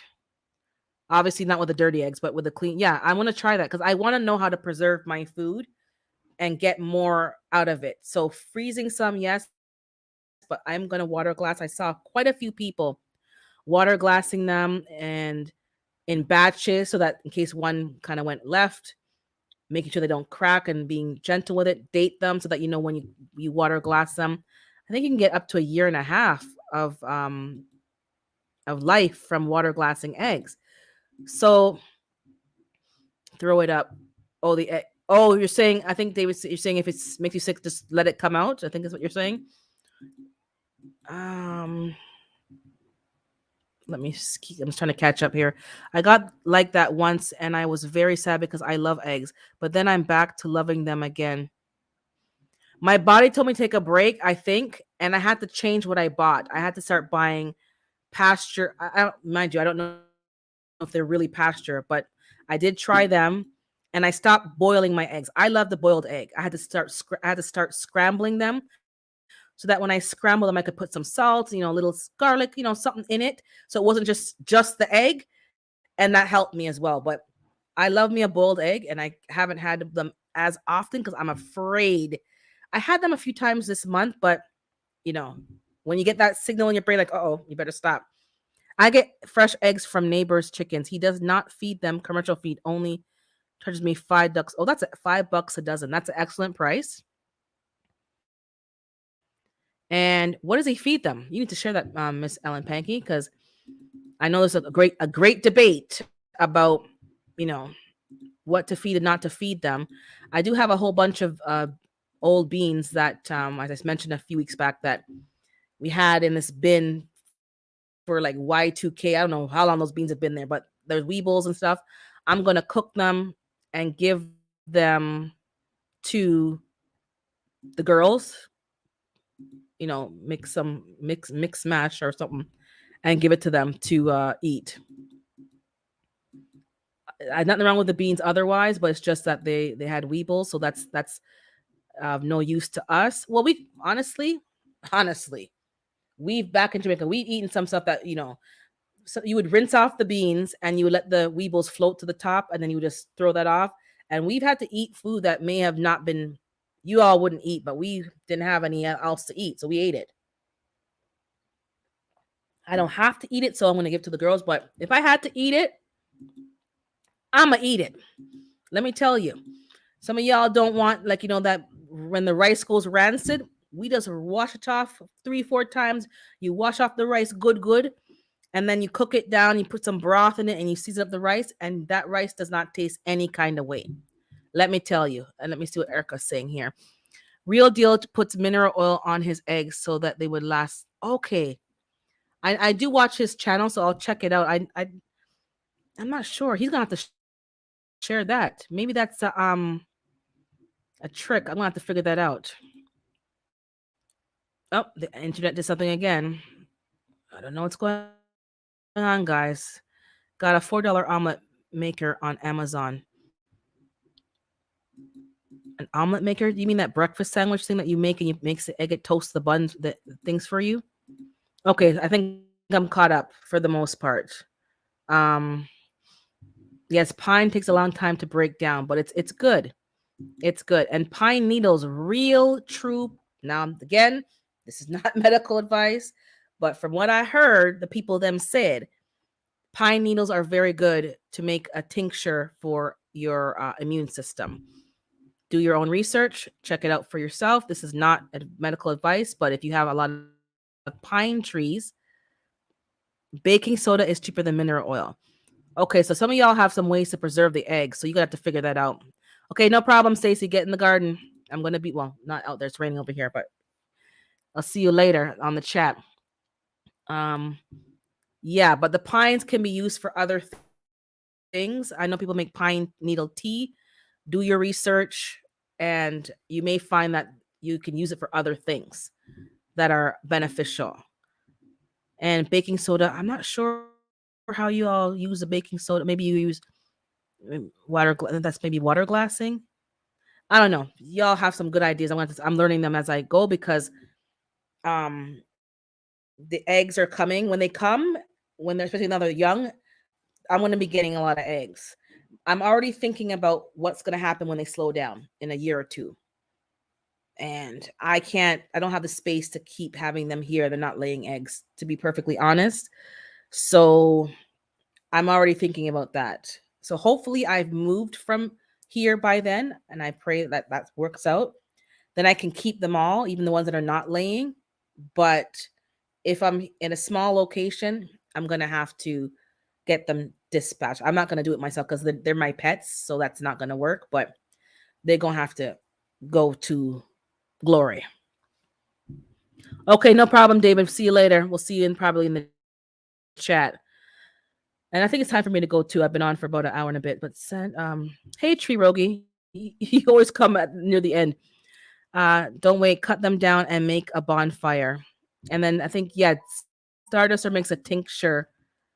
Makes a tincture. Oh, someone's texting me. Oh Lord. And my internet's acting the fool, as you guys can see, or I can see. I'm cutting in and out. I don't know what's going on, guys. I shouldn't be having these problems where I'm located. Shouldn't be having. Yeah, they gotta go. They might have to go to glory. I can't keep them all. I have six, and if the six, get to that age of geriatrics, I can't keep feeding them and not getting nothing, and I can't get any more because I'm six is like that's over my limit, but they're making it work. So and they have their personalities. These girls have their personalities. I've named four of them.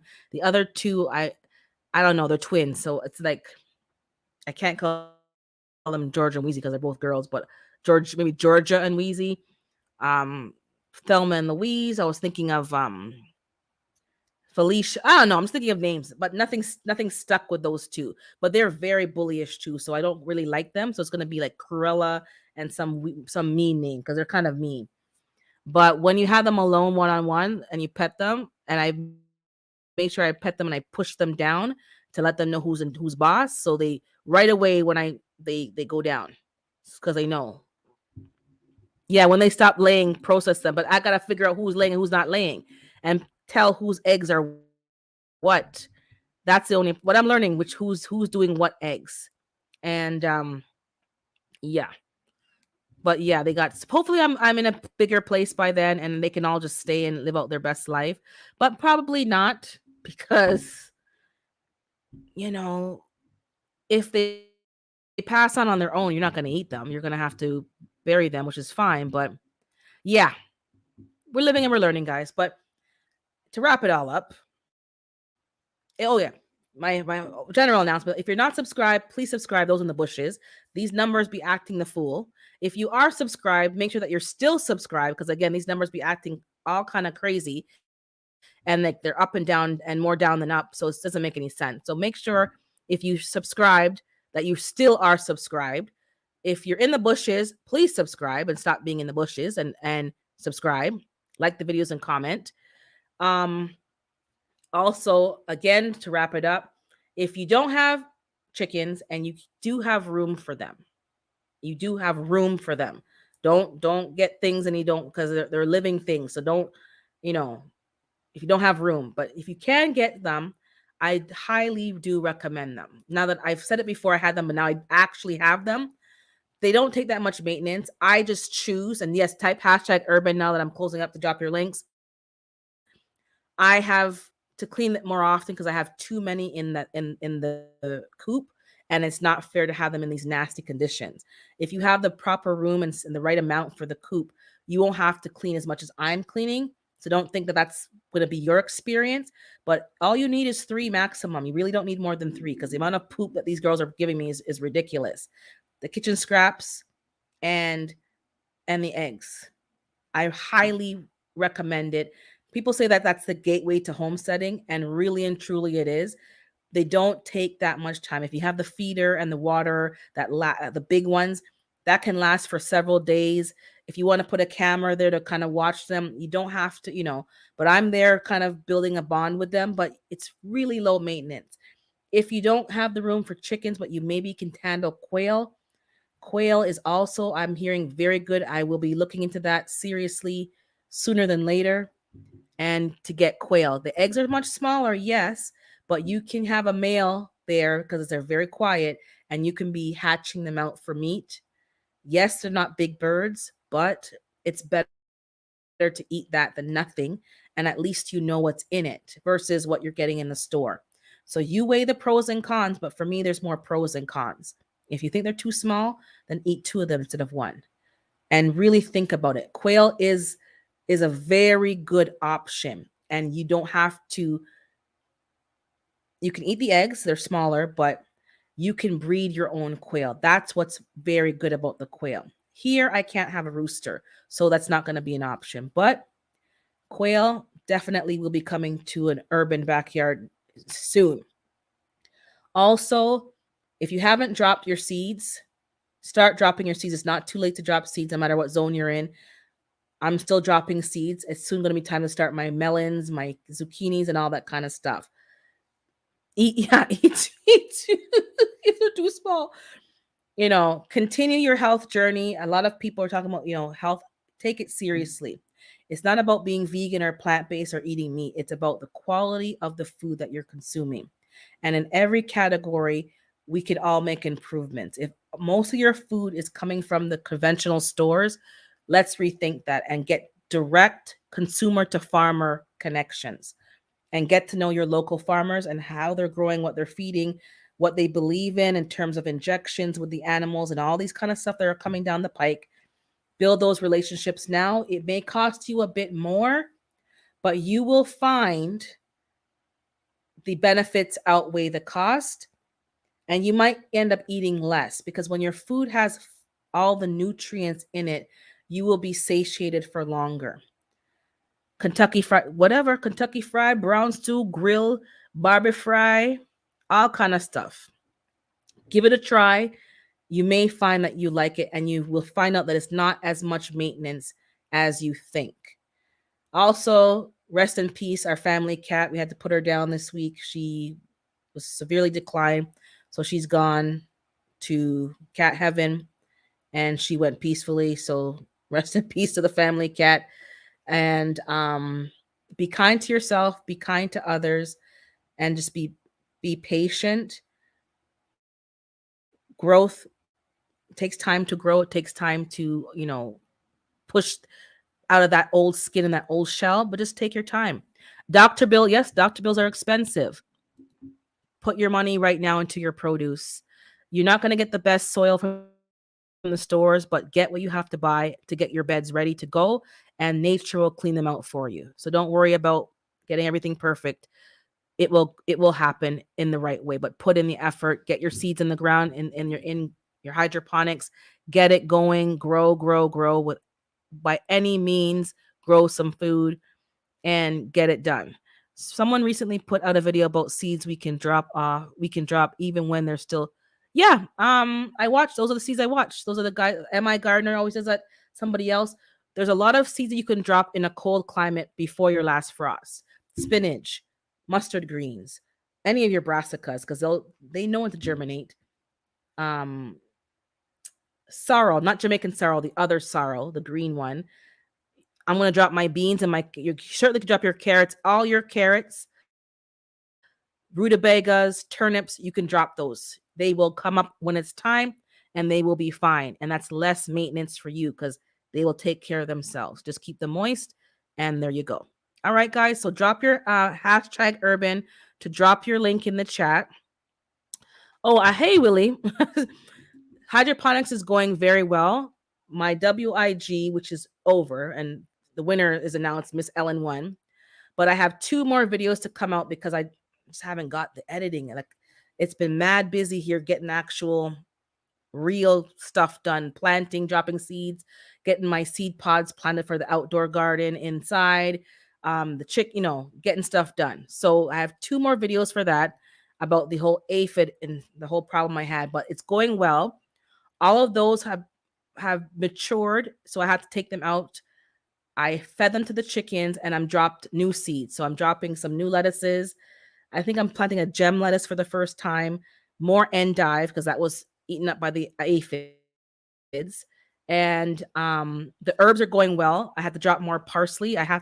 Something's going on with my herb garden. The new update will be coming out on the 25th. That's the deadline for the planter update. So check on the 25th for all of us to drop our herb updates. But the hydroponics is going very well.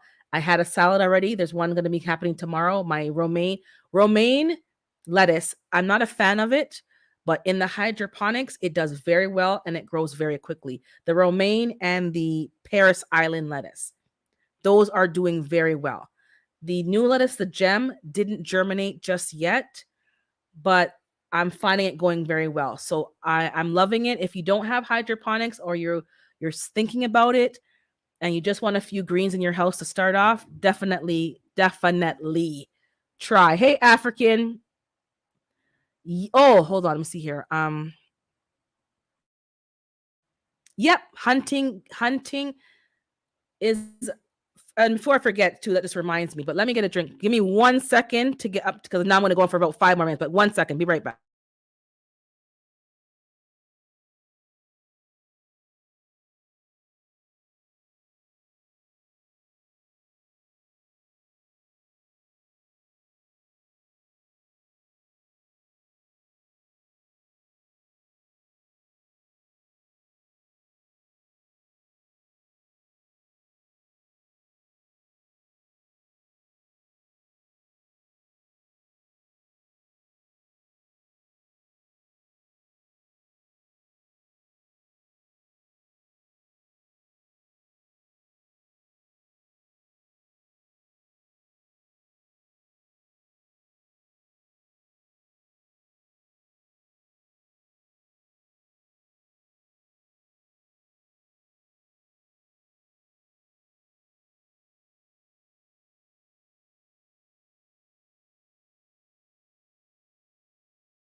Okay, thanks. I had to get the pantry and get the drink. But yeah, just to close off, um, I was mentioning at my church because they're having an event in May. Um, that's like a conference or something. Hey, Texas Lala, I'm wrapping it up, but let me just add this in there. So I mentioned in the request of like what topics to talk about, like preparedness and self sufficiency. Well, guess who has to do the talk on self sufficiency? Me.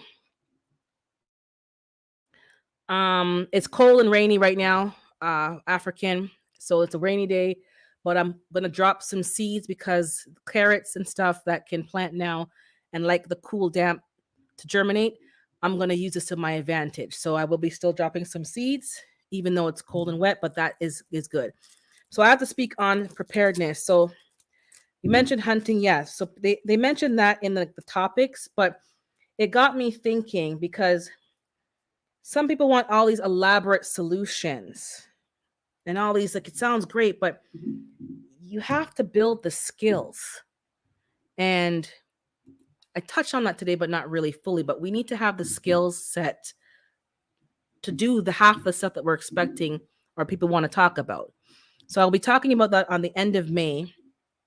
Um, they mentioned, let me just show you, let me just read the text. Give me a second so I can, but I know they mentioned like fishing, and it's like, I could talk about fishing from here to kingdom come, but if you're not putting in the time and the work and building your skills, it's a waste of time to talk about it. You need to kind of be doing that now, not when SHTF happens, trying to figure out how to put a worm on the end of the line. That's ridiculous. But they're asking me to talk about a lot of stuff, and it's an hour talk, but like, listen to this. Like, I'm not complaining, I'm just saying it's so, for me who's been talking about it online with all you all and you with me, it's a lot of stuff for an hour. So the kinds of food to store, proper food storage, the how-tos of self-sufficiency, growing your food, mini home farming, raising chickens, etc. Herbal medicines, foraging. These are all huge topics. Basic survival knowledge, starting a fire, knowing wild edible herbs, swimming, making a shelter, proper rope tying. This I would consider bushcrafting. This is what Virginia does. Basic first aid training, which leads me to think stop the bleed. Like, these are all huge topics. Hey Jason, I actually ended the live, but now I'm still talking. These are huge topics. And for somebody that I'm going to be talking to that doesn't know anything about any of this is too much too fast. So I think I'm going to focus on like the gardening.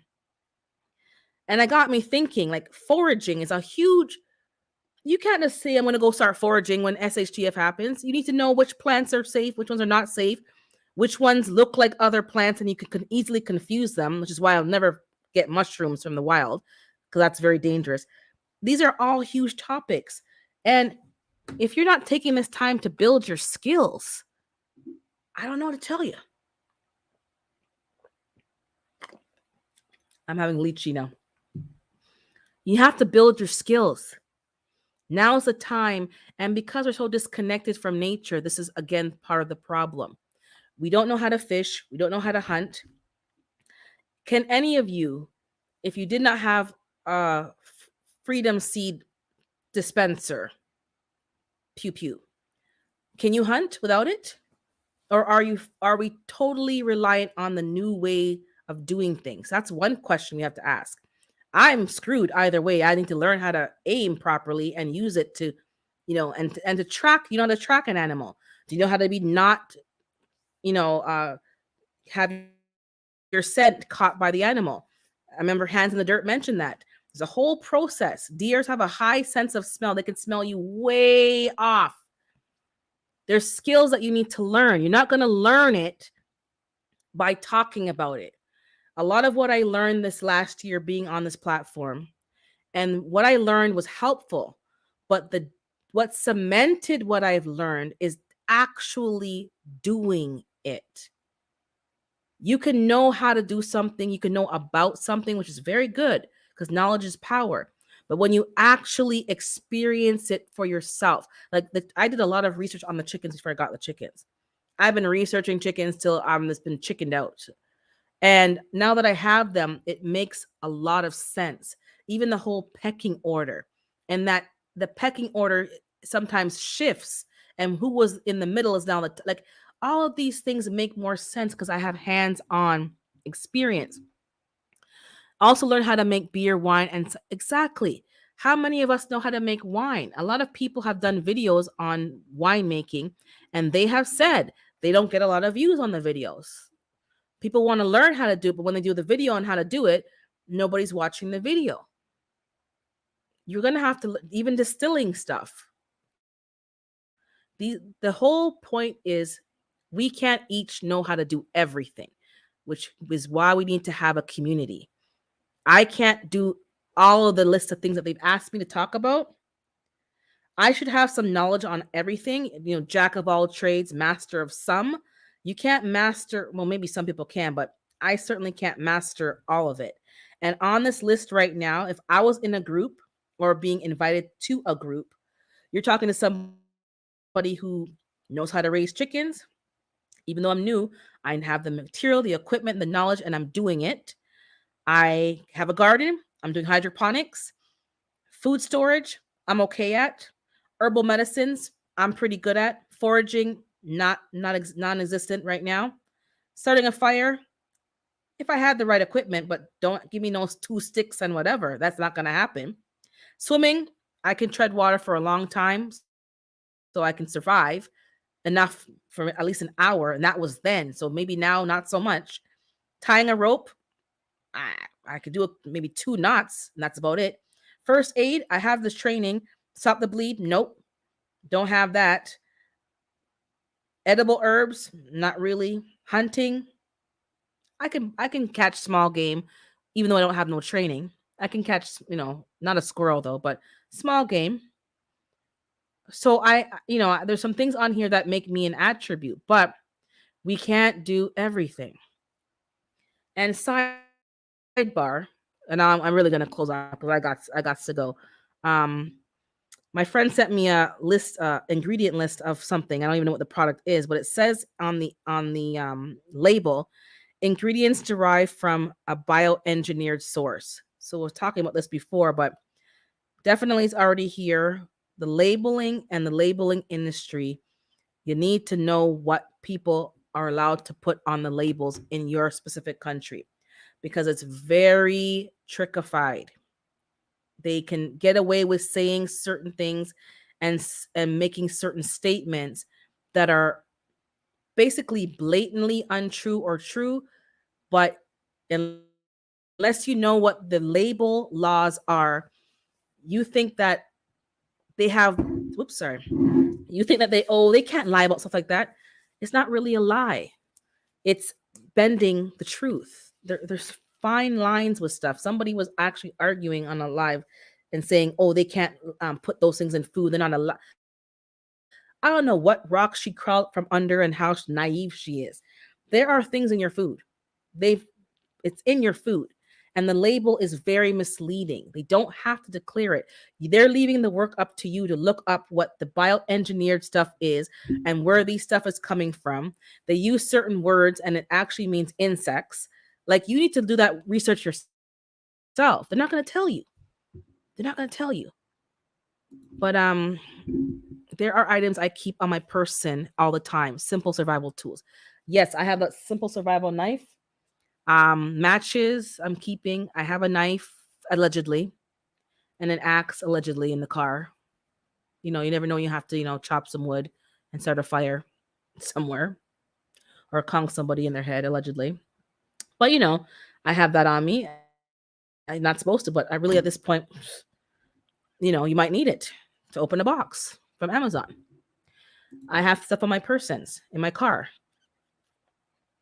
When I go to my garden, people must be wondering, my neighbors, because I always go out and I have a machete under my arm while I'm carrying stuff in my hand, but my machete is under my arm. So you see this thing sticking out behind me. I don't go in my garden or outside my front door to my garden without a machete. So I guess they know don't come up on me surprisingly in my garden when I'm there gardening. Don't do it. Don't do it. So I keep things on me. Not on the street, obviously, because that's a different rule. But on my property, definitely. I have something on me all the time. I ever in had a group or small community in a zombie apocalypse, I would want you on my team as a council and decision maker. The board of director, So I want to talk to the people on the end of May about this. I don't know about you guys, how you feel, but I definitely feel that there are people who are just naive and unprepared, and they are basically lambs to the slaughter potentially. I can't help everybody. I can't fix everything, but I can give them some information and I can get them thinking now. And if they choose to take it seriously and go deeper, God bless them. If not, they can't say that they didn't hear another perspective. And my perspective is very, compared to other people in my circle, especially at church, they're like, "What? Who is this person?" Very radical. I've always been radical. Oh, thanks. She stole my thunder. I've always been very radical, but they probably are like, "Who is this person?" And yeah, I tell them straight up. I go, "I'm 2A. What's 2A?" Because we don't use that over here. That term. I said, Second Amendment right to bear arms, and I say pew pew, and they're like, "What?" I said, "But you're not allowed to have it." I go, "I don't care what I'm allowed to have. If I have the skills and the knowledge of how to use one, the various versions of it, I'm better off than somebody who has no clue of what to do. You don't even know how to disengage one or take out the seeds. You don't even know how to load, it doesn't matter if I can carry one or not. But if I'm going to go hunting, I'm going to, there's some opportunities here to go hunting with somebody that came recommended. I'm doing turkey hunting. I'm not going to start with no big game, just small game. I can feed myself. And if other people can hear the perspective of somebody who's, you know, maybe who's growing up in the city, and all of a sudden it's like, what's happening over there? Yeah, we need to prepare ourselves and prepare the next generation. I have no problem with technology and being modern, but teach them some of the old fashioned ways so they can adapt quickly and easily to different scenarios. That's all that I want them to do. And a lot of people, I'm surprised, and I'm happily surprised. They're like, "Yo, we gotta grow our own food. They're poisoning us with the food. They're trying to kill." Like everybody's like waking up and they're dropping seeds. People who I thought would never drop a seed in my life, dropping seeds, buying seeds, planting a garden, getting people to do a community garden, and pooling their resources together to grow their own food and want to be in control of what they're feeding their children. They're not buying fast food anymore. They're really starting to cook and make their own food. Food preservation, food prep, all of these things are important. So don't think that people aren't listening. The fact that they're having a seminar and this topic is on the listing, and then they're making me do it, I guess they think, I have the knowledge base, which I probably do compared to them, who don't even know what's going on. I can at least give them the information and let them know how important it is. Your water and your food, at least. And we're in Canada, some way to keep warm if the power goes out in your home. And give them some basic tools and information. If you have any suggestions, you can, drop them in the comments after or in the chat. I can watch it again, of what things should new people be aware of. And I'm going to let them know community is very important. Their immediate family circle need to work together to get these things done. We are not, even though, I don't like people, some people don't like, I'm not an island unto myself. I can't do it all by myself. I can't do it alone. There needs to be a group of people that you're working with that you can trust, that you're going to be, if something happens, you working together. You've already been working together. That's the thing. You can't just say, "Okay, let's work together now." No, you should have already been working together. And this year, I had a lot of things on my to-do list for January, and things are happening, things are moving. And I don't always mention them, but trust and believe, things are happening. And a lot of people over here, a lot of people that you would not think are, I see them going to the range. And that's a big thing in Canada because we're not really like, quote unquote, 2A or freedom seed dispensers people. We don't, that's not part of our culture. But it's becoming more apparent to people that that's very important to, not for self-defense, yes, but just for hunting and feeding themselves. I haven't been fishing in years. I don't remember how to fish. I know we went as a child. I will be making sure that I know how to try to catch a fish and see, for survival. Make sure you have the skills to for yourself and to teach people how to feed. Teach a man to fish. That's the quote. And they can feed themselves. Let's teach others how to fish, whether literally or symbolically. So again, I'm now closed off because I'm gonna go drop my seeds and go check for my rest of my eggs because I need 3 more eggs. But God bless you all. Again, be kind to yourself, be kind to others, and just take it one day at a time. You can type hashtag urban to drop your link. I'll leave it running for a few minutes. So you can drop your link if you want people to check you out. And I will see you on the chat tonight. I think tonight is the everyday life of an OCD-ish chick, or it's either hands in the dirt, 7 o'clock tonight. Monday is My Fly Family, 8 o'clock, and also Tori's Brain, Neck Bone News, Mondays, also I think 8 o'clock ish, or if not 8:30. Tuesday, don't remember.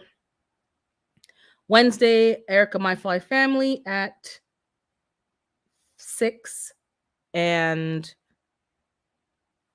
somebody else I can't remember. Thursday, Planter Garden usually goes live. Miss Ellen Pankey goes live.